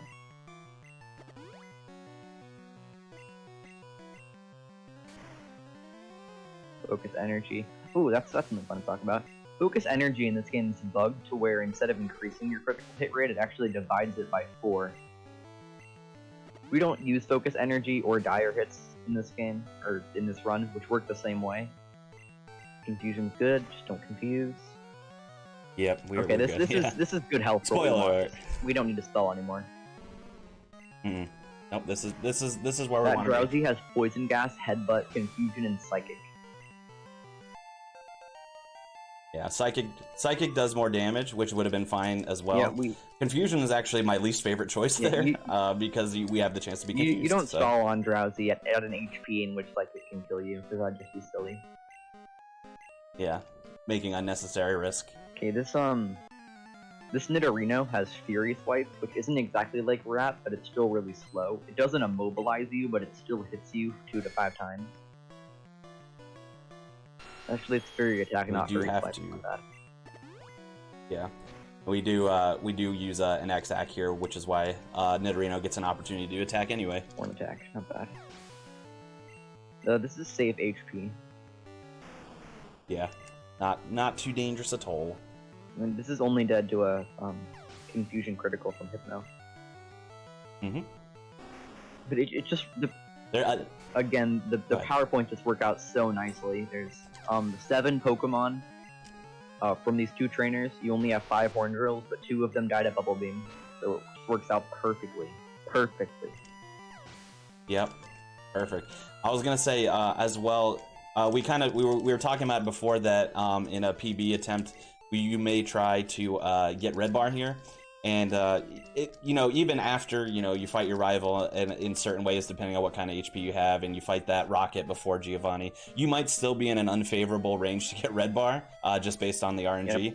Yep. So another option you could do is stall on that Rhyhorn by using a Thunderbolt and things like that don't affect, in hopes that it stomps you, or I think it has Horn Attack too, if I'm not mistaken. Yeah, it does stomp and Horn Attack and Tail Whip. Yeah, so you can stall on that. It's very slow because you could just get Tail Whip 3-4 times in a row. Who knows? You can also use a guard stack, which is fast when it's on hit. Oh yeah, I forgot about that. Interestingly, in the world record that happens, it takes Rhyhorn 4 turns to stomp. It's so slow that his run would have actually been faster if he did not go for Sylph Red Bar, as it's called, at all. Yeah, I think he loses a full minute on the split, if I remember. He thinks he says he did, but he didn't. Okay. Oh, okay. Okay. Since this part's just there's not a lot to say about it, I'll talk about it a little bit. He was comparing to the current world record, which has an amazing Koga split of 13:22. So, but that's not even really good Sylph Red Bar doesn't often get you that time. You need amazing you need perfect Sylph Red Bar for that. So it's more likely that he lost 30 to 40 seconds to that split. Still a lot, but not a full minute.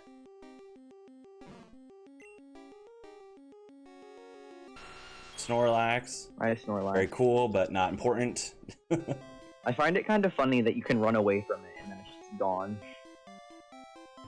Ooh, I almost went a little too far there. In later gens, it said that it fled to the mountains or something.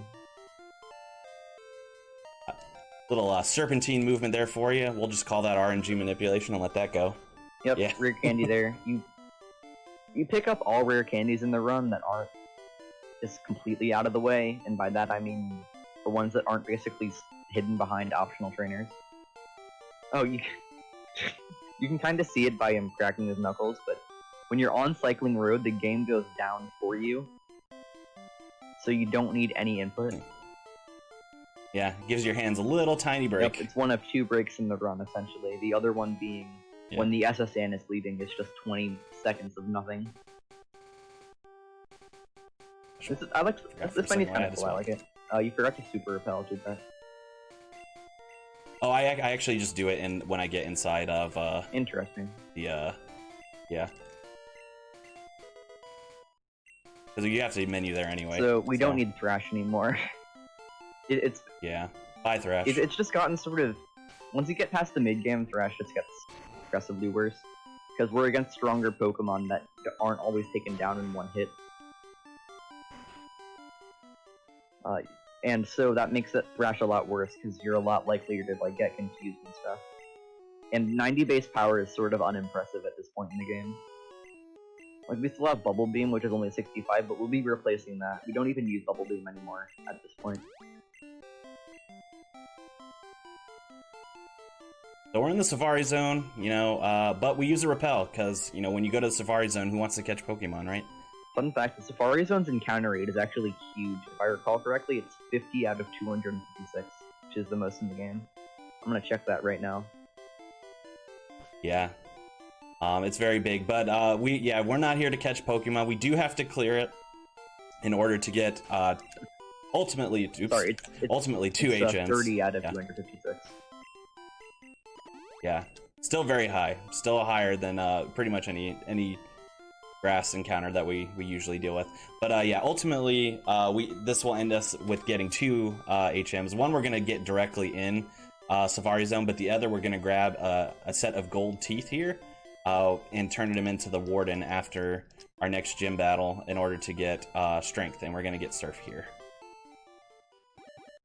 The movement to and from Gold Teeth is actually surprisingly awkward. He did it perfectly, so you didn't see it, but it's weird because the game itself, if you're pressing down and left at the same time, the 2 inputs you need to do, you'll just go down, you won't go left. So by doing that, you have to let go of down, hit left for a split second, then hit down again. It's kind of awkward. Yeah, it is. And then you only have one tile to, from coming from a complete stop, you only have one tile to move up.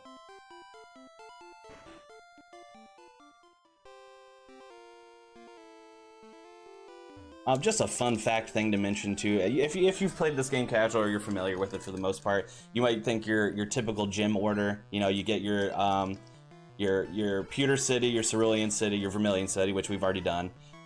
Usually, typically, you do Celadon City for your 4th badge. Then this one, Fuchsia would be your 5th badge. Saffron would be your 6th badge. And then, Cinnabar, and then Cinnabar is 7, and Viridian. We do things very much out of order. So we did the first 3 in order. We're gonna grab this badge 4th. Then we're gonna do Cerulean 5th. Yeah, Cerulean, right? Celadon. I always confuse those 2 names. Celadon 5th. Then we're gonna do a Cinnabar 6th, and then Saffron 7th. And then you have to do Viridian Gym 8th, because you can't even get inside unless you've beaten all the other 7. Yeah. It's kind of cool about this game. Later gens and just games in general, they have a pretty set order for you to do stuff in, but in this game, like, once you beat Misty, really, which gives you the ability to cut, it's very open world. Yeah, I do like that concept, and it's so open that before we had RNG manipulation, which kind of solidified the path that we take each time. We used to be using Nidokings that would have all different kinds of stats, which would cause us to use different kinds of paths based on what we had to work with. So you would always do Koga first because of the strats that are about to come up. And it involves red bar. That's all. Yeah. But you might do Saffron next. You might do Cinnabar next. You might do Celadon next, just depending on what kind of stats are what you were left with. Yeah, saves a turn and made it not risky at all for us. So yeah.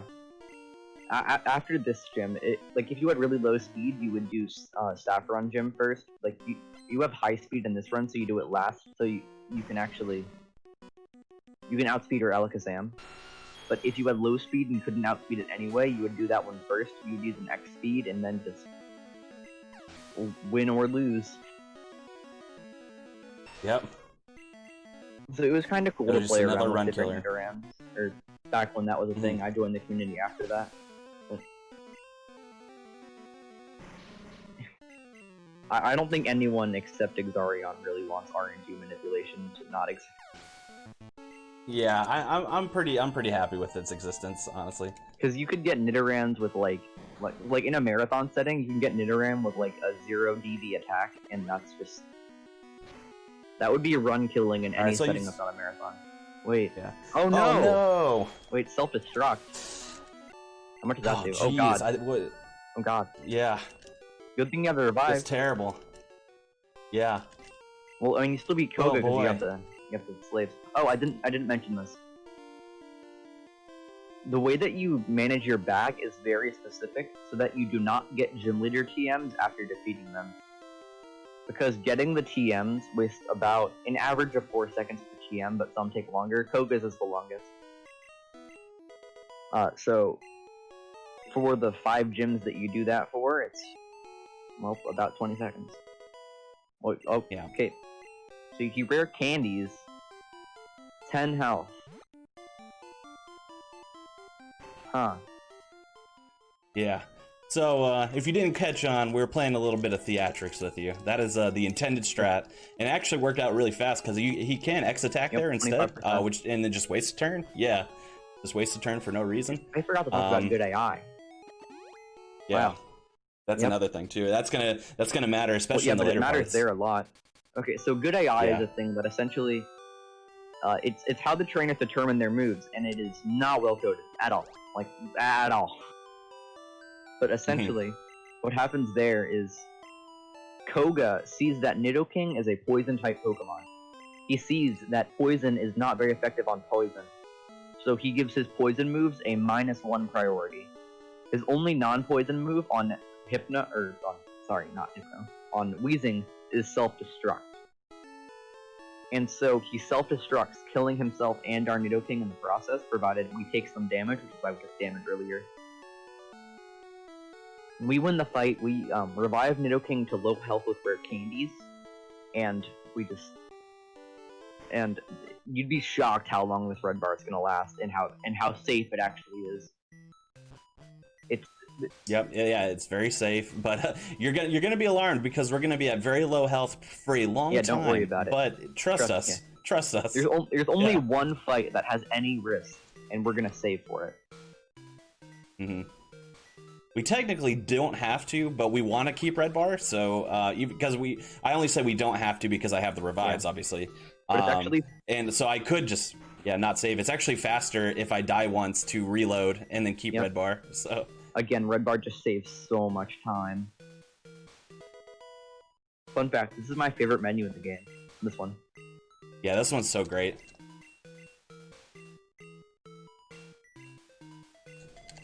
Yeah, it's probably my favorite menu too, honestly. I really like this one. So you teach Squirtle strength because it can learn that. It's pretty nice. Yeah, you teach it here instead of on the surf menu, because having surf in slot 1 instead of slot 2, where it would be when you teach strength, saves 1 input. So we teach Blizzard over Bubble Beam because we don't need Bubble Beam anymore, and Blizzard is the best competitive move in the game. Yep, and this is going to be our final move set for the rest of the run. He repels, which, this is the beauty of this route. We bought that 4th repel. We used 3 earlier, we saved that other one all the way to here. So we can pick up an item here and then save that for later as well. Yeah, it takes a little bit of risk out of one of the later game fights. It actually takes risk out of 2 of them. Oh yeah, that's true. Yeah. You're right. It does take it out of 2 of them. It's an amazing strat. That's. Oops. I'll explain it when we come to that, and I absolutely love the strat. Yeah, it's so good.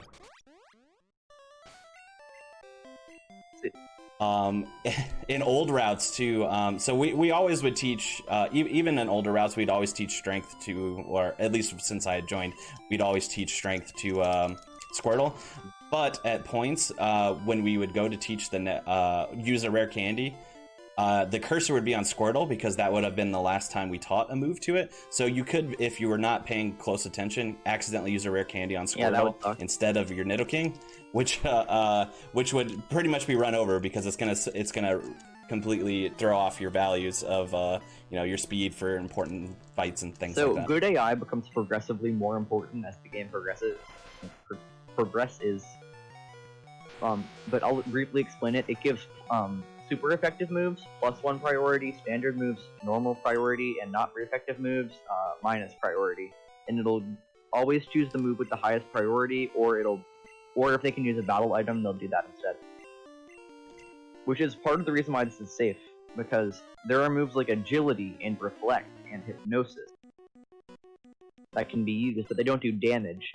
But because they see that psychic, the type of those moves, is super effective on our poison type, they'll actually go for them, and they'll spam them.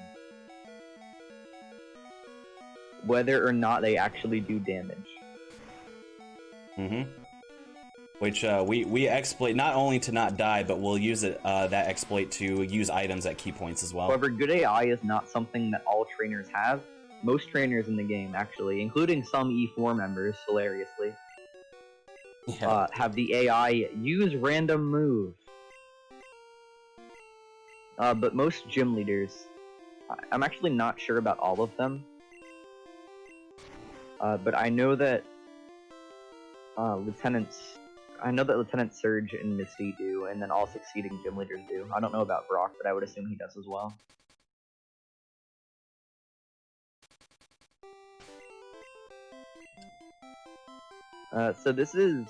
Blaine is actually the one fight in the game that is actually impossible to lose, provided you don't make a mistake. It's actually impossible.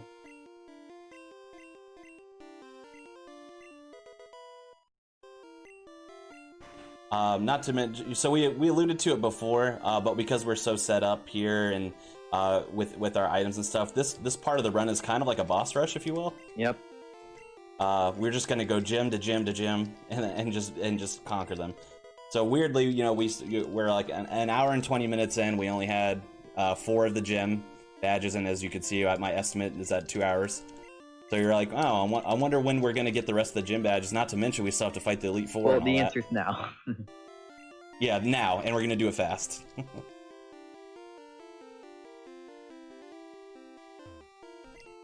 So he's answering these questions. Two things to note. Well, one, he's not answering yes to them all. When you hit B, it actually answers no, and if you hit A on yes, it hits yes. So you could just hit B to do no instead of like going down or whatever. Instead of going down and hitting no. Also in yellow, this whole just intro where it's like, if you wanna get your Pokemon, if you wanna save your Pokemon for the gym leader, you better get this right. That whole thing is only done once and then skipped for the rest. So as a runner who's run both, once again, it can be kind of confusing. Yeah, and I would just imagine just frustrating because the questions are the same, but they just take longer. I mean, I've also memorized the number of text boxes they are because that's actually important to getting really, really good Blaine splits. But it's for sure. So Blaine is interesting. Is that Flutz 123? Blaine is interesting. So using X accuracy, his Growlithe is AI locked into using agility because he sees that it's super effective. But we didn't see it. There's a 1 in 4 chance that even at full health, Blaine can use a super potion on his Pokemon, which is nice because it's actually faster than getting agility by either 2 or 5 seconds, depending on which turn you get it. But we didn't see it there. It's kind of humorous just to think that like this gym leader, this guy with a level 47 Arcanine, just used a super potion on his full health Pokemon after trying to agility us at 10 health.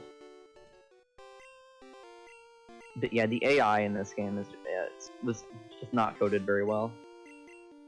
No, definitely not. Mainly just because in addition to Blaine being weird with the super potions, good AI does not take into account whether a move does damage or not, obviously.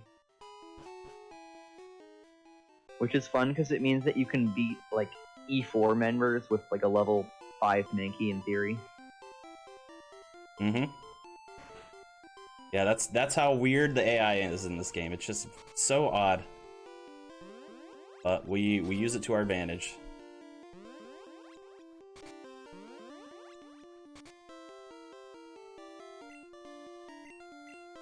This split is pretty straightforward. Sabrina's technically losable, but you needed to Gen 1 this to lose Sabrina. It's an extremely free fight, which seems funny because she's a psychic type leader. We're poison type. She should have a huge advantage. But both in red and in yellow, Sabrina's free.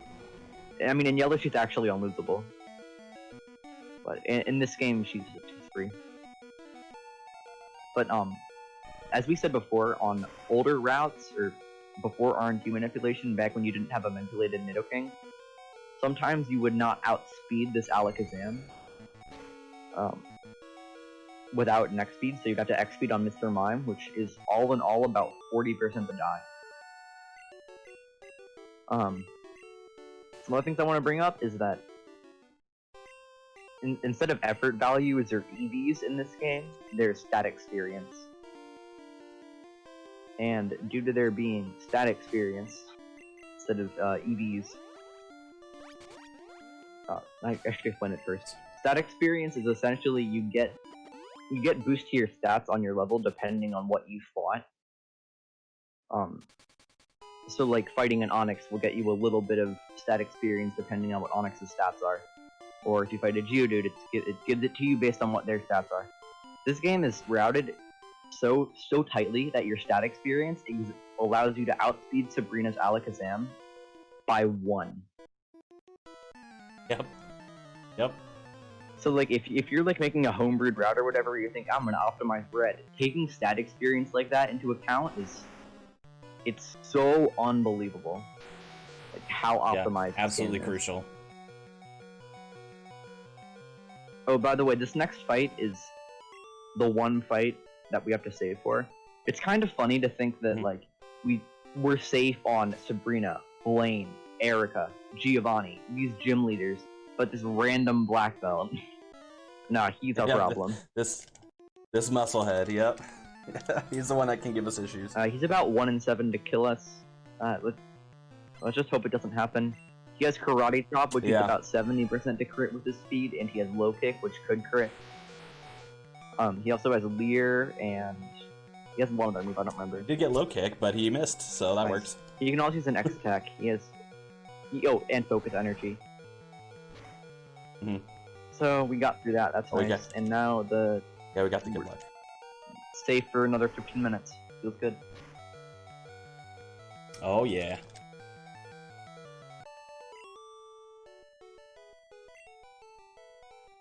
Alright, so we're actually going to walk out the gym here, just to reset the trainer location, Yep. and we can just walk directly to Giovanni. Oh, that item there, this is kind of cool. It's the only item in any gym in the entire game, and it's a revive, which we would actually, he would maybe pick up if he didn't already, if he had already used one of his revives. But alas, he Yep, I hasn't. probably would have, to be honest, yeah. Oh, Giovanni, another victim of good AI. Yep. We'll cross that bridge if we come to it. I'll talk about it then. Hopefully we don't, Yep. honestly. But we'll see. That's the hope, but we'll see. Just because it's faster not to.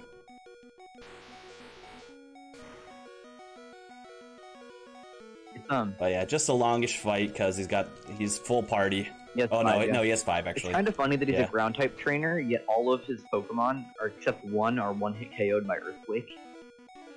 Because they're all weak to it except Dugtrio, and Dugtrio's defense is terrible anyway. But Nidoqueen's weak to it, Nidoking's weak to it, Rhyhorn's weak to it. Technically, Rhydon Spider-Man is, but meme right Rhydon's here. defense is good enough to where we don't use it. Spider-Man meme right here, but only for a second.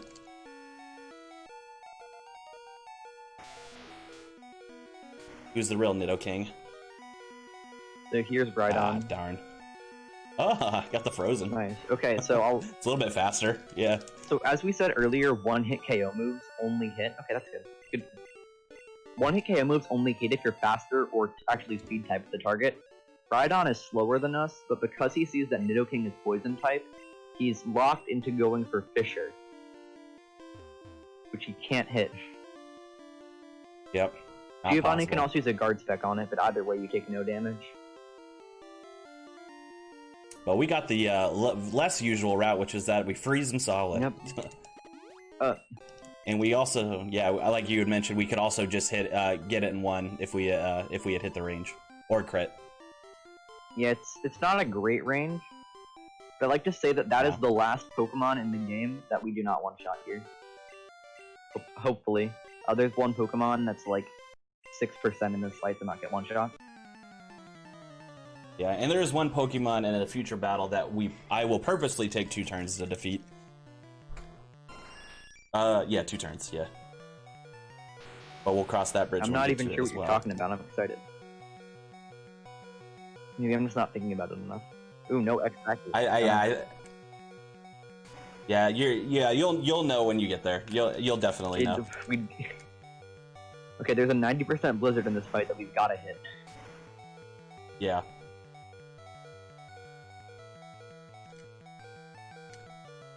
But it's faster. You can X accuracy this fight and then secure that you won't miss any blizzards. It's about 4 seconds slower. So you can consider doing it, but it's also a chicken strat. When the route was made, Yeah. you were not intended to do that. Yeah, and you wouldn't in a PB attempt for sure. That's right. God, so much I haven't talked about. Animations in this Yeah. game. You would think that Earthquaking the Growlithe might be better because it's super effective, but because Thunderbolt has that little shake, and Earthquake has a flash animation where it flashes. Oh no, Vine Whip, good. We're okay. We're okay. Yeah. Okay, that Venusaur has 2 moves, Vine Whip and Razor Leaf. Razor Leaf is a high critical hit ratio move. Critical hits in this game ignore your stat changes, so it would ignore both of his X specials and it would kill him. That was scary, but it worked out. That damage is actually good. Yeah, I was gonna say it actually secures us for keeping red bar for 1 extra Pokemon. Yep, and that level up. So about 4 seconds combined. Yep.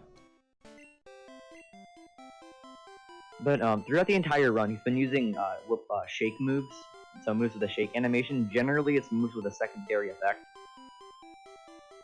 Our shake and moves without one are flash, but that's not a perfect rule. It's just general. So that's why I use Thunderbolt to Growlithe, because it's faster.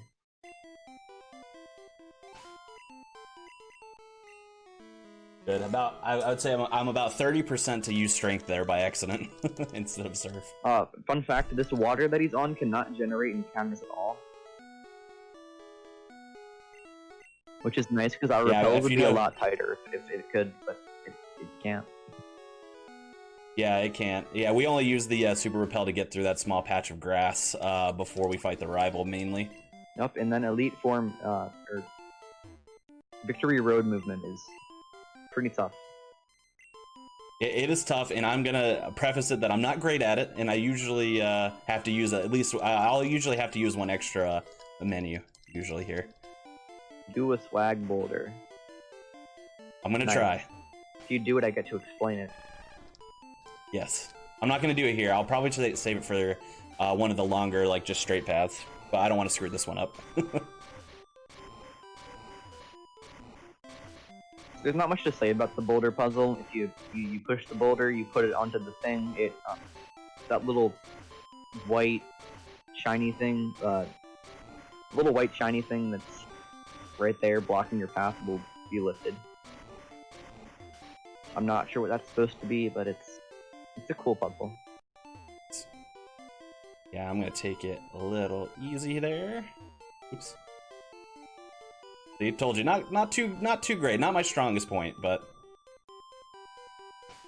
Oh, that trainer right there we call the Tricky Trainer because Extra Tricky, sort of a legend in this game, who originally was one of the routers for the original Red Nidoking percent, hit that trainer on a world record pace run and then didn't world record as a result.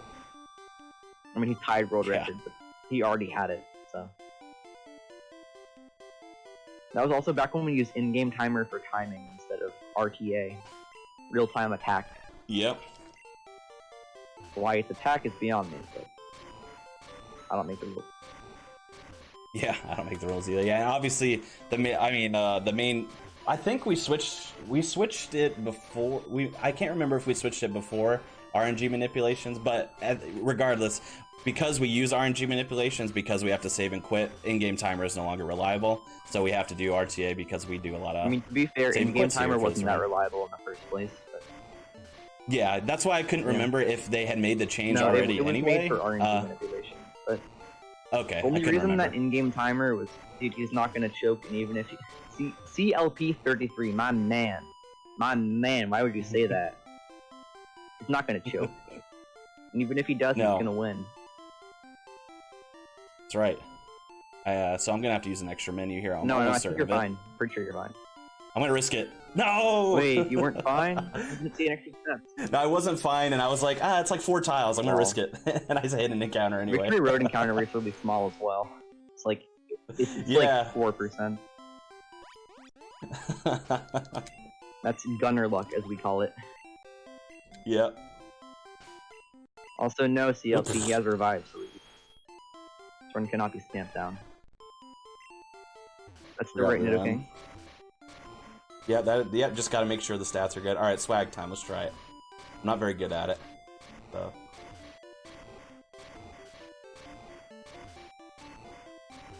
Come on. Come on. Oh, so close on that one. No. Alright, we didn't get it. I'm not very good at it. Is that Baroda? Whoa. Unlucky. Not something I usually practice, but what we call swag boulder is if you do a frame perfect trick there, you can push the boulder while looking up instead of at the boulder. It actually wastes time. It's a 2-frame window that also wastes 2 turn frames. It's kind of cool because it pushes the dust like the direction that you're facing instead of the direction that the boulder goes, because the game determines it based on the direction that you're facing, not the direction that the boulder goes. Also, Lorelei strats are awesome, and I'm gonna let you do them before I explain it. Yeah, this is the Pokemon I was talking about that I take 2 turns on purpose. How much input lag? 68 milliseconds.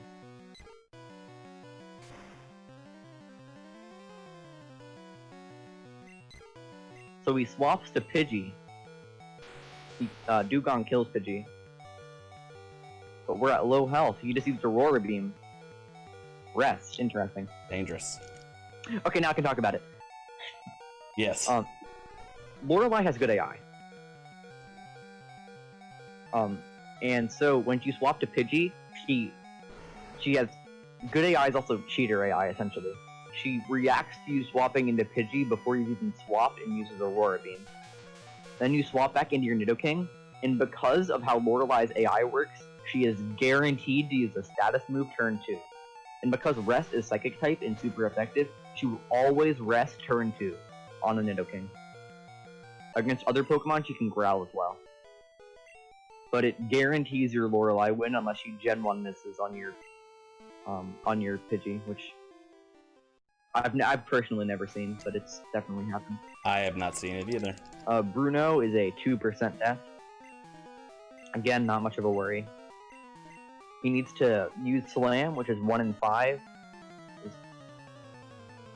And it needs to crit. It's about 1 in 5, not exactly. Yep, and then he needs to critical hit it. But he also has Harden, Rock Throw, Rage, and Connects Defense. You got Rage. Rage is fine. Yep. Here he goes for Blizzard instead of Horn Drill on the Onyxes because it's 1 less text box. Well, unless you critical hit like he did. It's super effective instead of 1-hit KO and not very effective. Because normal is not very effective on Rock. At this HP, I think you actually potion and super potion for Agatha. Yep, sure do. Sure do. So Agatha's the first Elite Four member that you can't just mindlessly do in Red Bar. Well, 19 is like the threshold of what I would do there, but I'm gonna do it. I'm gonna be safer anyway. So. How long till he finishes? Approximately 5 minutes.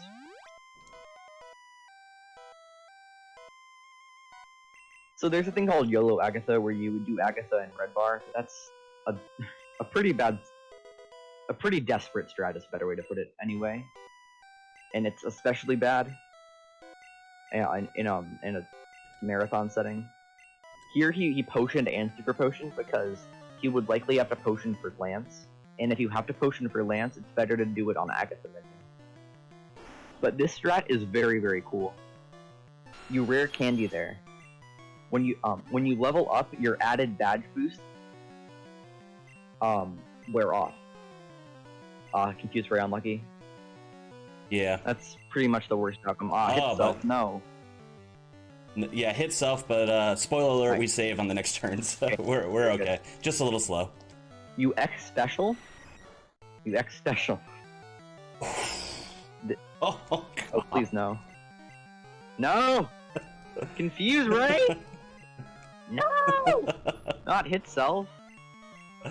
We're not confused again. Okay. This is weird. Yeah, missing that Blizzard on Golbat is pretty bad because it can cause a variety of different outcomes. That actually was an okay outcome in my opinion. It's slow, but it was okay.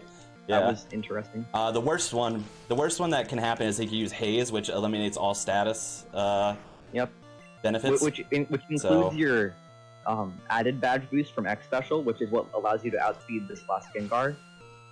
And the X Special, and your general speed badge boost, which is 9/8 as soon as you enter battle anyway.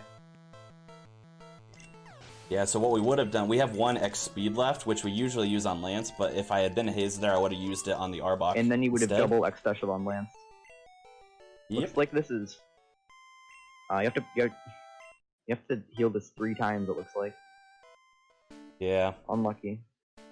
Hopefully he hits us to a good Red Bar, though. So even on a fight as scary as Lance, our main concern for this run is just manipulating Red Bar again.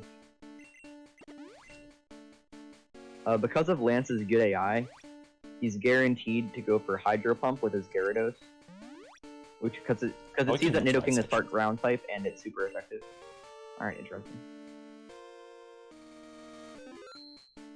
You need a pretty high roll to get Red Bar here. But it doesn't matter that much. Yeah. I actually considered, with that health, I considered not saving. That's... Because I have two revives, so even if I had died, it probably would have been okay, but... Yeah, I would have disagreed with that. Slower. Yeah.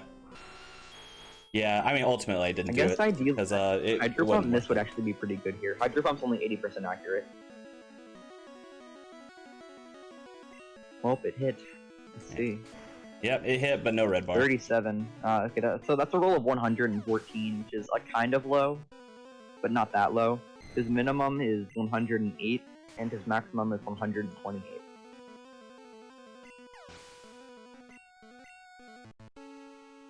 But the rest of the fight's just one-shots, which is, again, Nidoking just being extremely overpowered. With coverage like this, it's no wonder that he one-shots the entire E4. Yep. That's what makes this moveset just absolutely... First of all, that Nidoking could learn this moveset is ridiculous, and then how much it covers is also ridiculous. Yep, and the fact that you're... think about it this way. After Hypno, you're at worst a range to one-shot everything remaining in the game. After Hypno. Which still has which is 5 gyms remaining. Or 5 gym leaders remaining. So crazy. His HP is actually, it seems kind of low, but it's actually pretty safe for Champion. Yeah, I'm actually not going to save here. Good luck. Champion has 4 moves he can use. Mirror Move, Whirlwind, Wing Attack, and Sky Attack. Champion's another reason why this Agatha candy, as we call it, where he used the candy before Agatha, in addition to Agatha, is a very good strategy. Because before, Sky Attack was just a terrible outcome. You would need to heal, or just you could just lose in some cases. But now, if you Sky Attacks, you're still about 75% to win.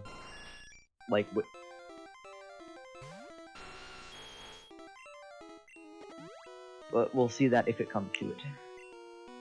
Again, he also X specials here for that reason. Wing Attack, nice. Yep. Wait, That's okay. Wow, that's really unfortunate. You have the revives though. That's okay. Yeah. It was worth the risk because then we could have done the rest of the fight in red bar. Remember that your cursor resets the Nidoking here. Yeah. Alright, come on. Should I? I'm trying to decide if I should swap or heal or just die. I think you should just die. Or no, I'll just probably use get away a with swapping as well. I'm not sure. Yeah, I'll use a potion. Oh, geez, of course it's got. Well, we're gonna die next turn anyway, so here we go. Might as well heal out of the range of a non-crit Sky Attack just in case. Yep. So we're back in. Also, that was a 1 in 16 Wing Attack death. You needed Wing Attack into Wing Attack. Yep. Huh, you just love Wing Attacking me, huh? Well, that's a win, GG. Yeah, it's a win, for sure. Wow, critical. Just a slower win. Yep. Wow! Just crazy. Insane, but we're safe, we're fine. Yep. It was worth going for it because we could have got red bar. But, which would have saved us, I don't know, probably like so the, 20 seconds over this fight, maybe? No, so not candy, quite, but something. before Agatha puts your red bar, or your level up to after Alakazam, which means that with the X Special badge boost, you outspeed it.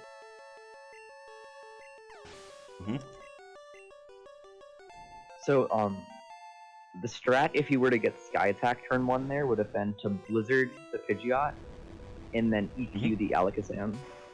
And then he would X Attack on Rhydon, which at his HP was essentially guaranteed to live. Yep. Yeah, there's I think, a 1 in 4 chance he could use... Yeah, but you even live 5 turn Fury Attack there. He would need a critical Fury Attack. Oh, yeah. But Larry sent out Venusaur.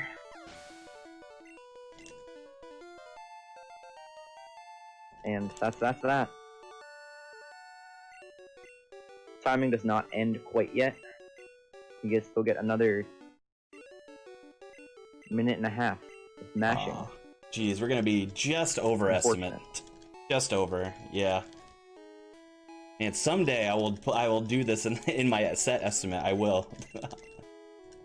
I'm always like just over, like by seconds. Wait, no, I think that you actually get this, honestly. In 2 hours? Yeah, I think you do. Well, keep in mind though. Yeah, no, I'm pretty sure you get it. Because of the safer. Yeah, I'm pretty certain okay, you cool. get it, actually. But a point of order there that's always worth mentioning. In a PB attempt, we actually would have deposited 2 of our Pokemon, just because the Hall of Fame sequence would be faster that the way. Hall of Fame sequence but has a cutscene of about 8 seconds per Pokemon.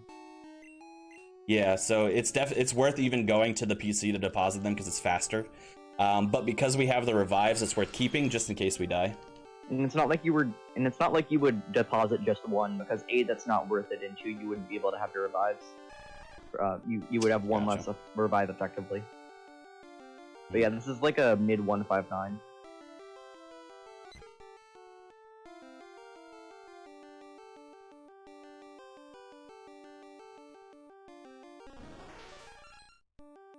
So just there. And get ready on time.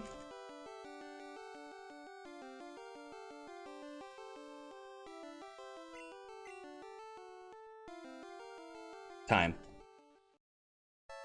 Well done. Thank you so much. Yeah, that considering that, man, I got some incredibly bad luck a lot in this run. A lot of crazy misses, and things like that. I'll take this. It was a pretty good run. Besides, yeah, just RNG absolutely destroying me a little bit, but yeah, just wanted to do some quick shout outs. Thank you so much, Pinkish, for the excellent commentary. Incredibly knowledgeable runner, and better than I, in my opinion. So definitely be sure you give Pinkish a follow and just support them as much as they can. Shout out to the Pokemon speedrunning community as well. Incredible group of people, highly knowledgeable, very willing to help out beginners, intermediate runners, advanced runners. Couldn't say more about them. They got their own marathon coming up in the near but not so near future, so that should be exciting. Mid-August. Yeah, mid-August. And yeah, if this is a popular speed game, visit the speedrun page, speedrun.com/ I think it's PKMN Red Blue, I think. And we got all kinds of resources there, forums, questions. Check out the leaderboards. Join our Discord, which you can also do from there if you're interested. But that's it for me for this marathon. Continue to enjoy. I believe we have Crimson Clover next, if I remember. Yeah, definitely. Yeah. And yeah, Pinkish, like, crazy knowledgeable person that you are, blowing my mind with all this Pokemon knowledge that I didn't even know ever really existed. All the math and all the strategy that goes into the making this route perfect is from people like Pinkish, who are super knowledgeable and things like that. Yeah, and thanks for showcasing this run for us there, Conception. I appreciate that. Yeah, thank you guys for having me for not 1 but 2 runs, and hope to see you guys in the future. Yeah, certainly. Can't wait. Good run, guys. GG. Yeah. Thank you. We're going to take a brief intermission, folks, as we get the next run good to go. So thank you for your patience, and hope you enjoy the rest of the marathon.